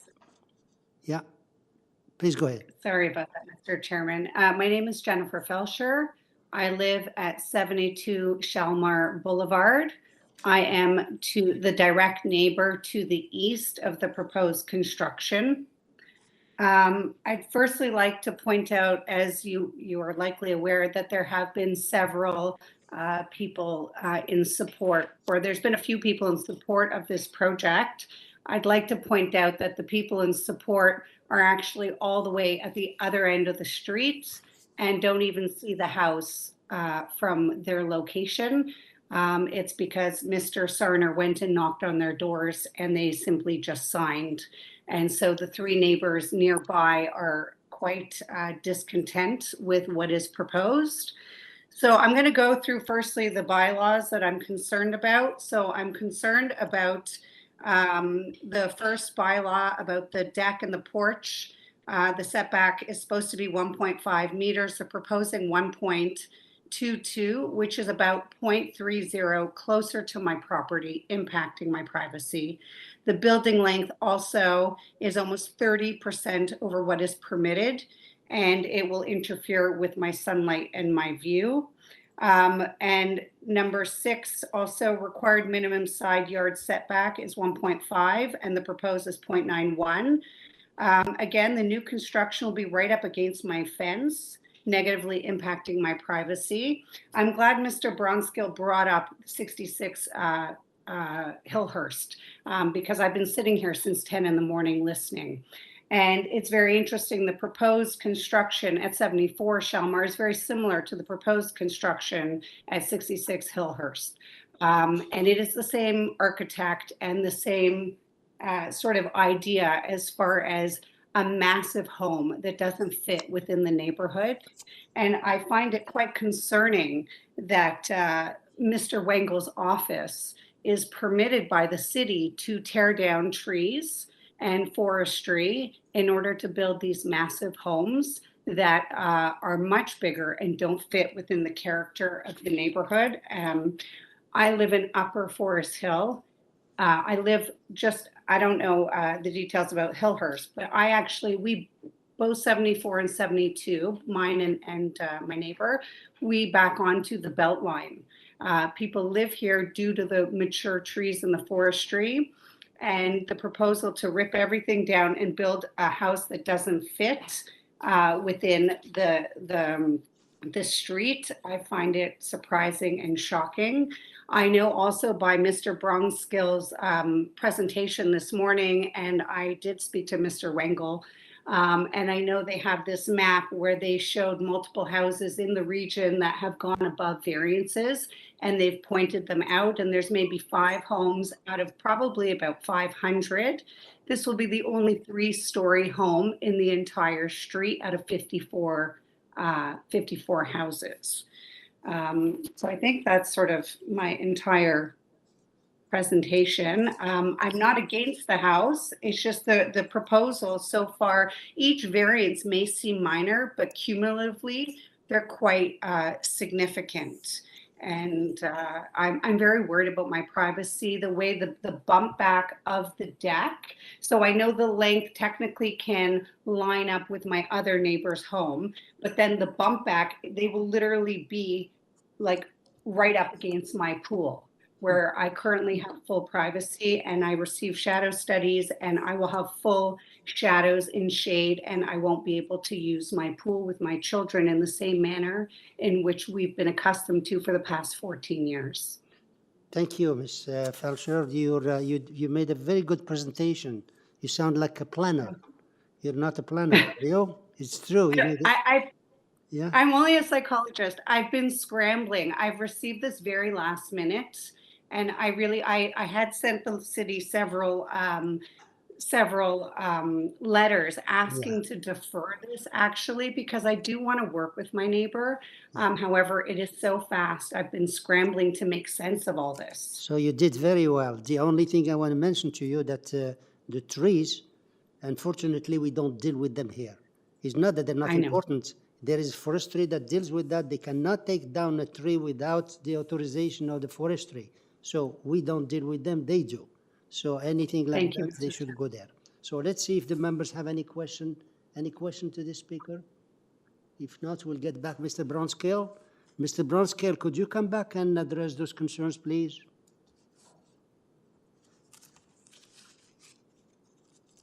Mr. Bronskill, are you still there? Apologies, sir. I had pushed my dog mute button. I have 2 Okay. mute buttons, and I hadn't realized I had pushed the dog mute button, sir. Just very quickly on the trees, sir, an arborist report has been submitted. I don't think, sir, I didn't look in my review of the file to see that. I don't see an urban forestry report. I'm not even sure there's an urban forestry condition here that would be imposed. So I just can't accept that this is a proposal coming in and ripping down all the trees as was suggested. In terms of the 3rd story, sir, there's no variance for stories as part of this. And if I could just ask the indulgence of staff, in the presentation that was sent in, perhaps the 3D view, which would be page 5 at the front of that package, could be just put up for the committee to see. Thank you very much. The 3rd story, as I noted, it's within the roof line.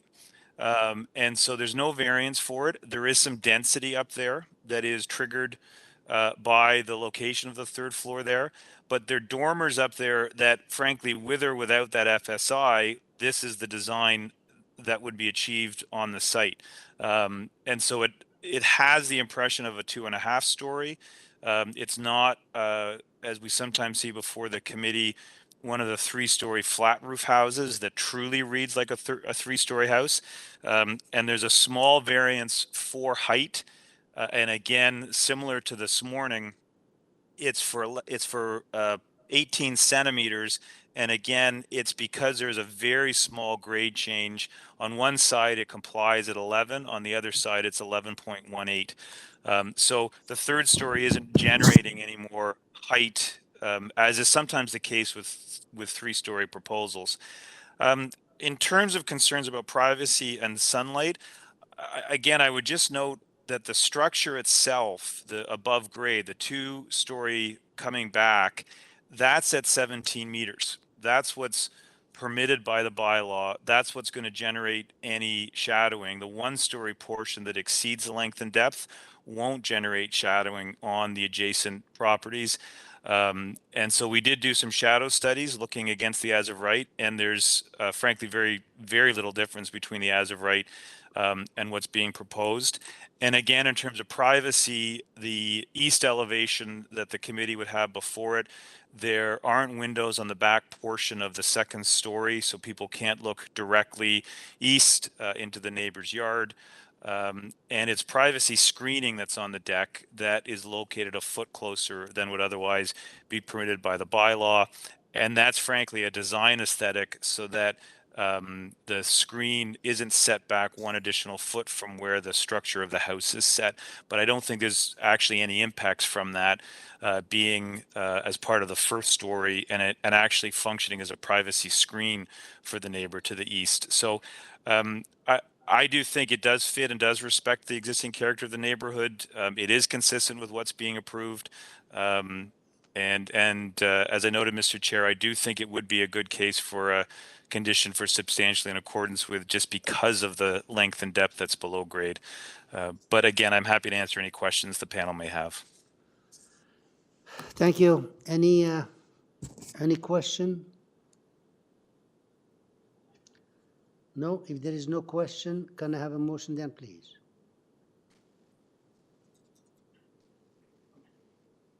Who wants to try a motion? Mr. Tarodi? Please go ahead. To you, Mr. Chair, I would like to put forward a motion to approve this application, and also would like to tie it to site plan drawings that have been shown on this presentation dated today, 28th of April 2022. And there is no forestry as far as I know. No. No. Okay, then that's my motion. Thank you. Second? Mr. Klassen seconding. All in favor? Okay, unanimous. Okay, sir, your application is unanimously approved, subject to the condition to attach the site plan. Thank you, Mr. Chair. Okay, so the next session is supposed to be 2 o'clock. It is 2 o'clock, but we have to stop. So we're 5 minutes before. Members, yeah, that's, I'm going to see what the, how long do we need for lunch? Half an hour? Half an hour is good. Okay, 30 minutes. Thank you. So maybe there's a sign that we show they're returning in 30 minutes, yeah?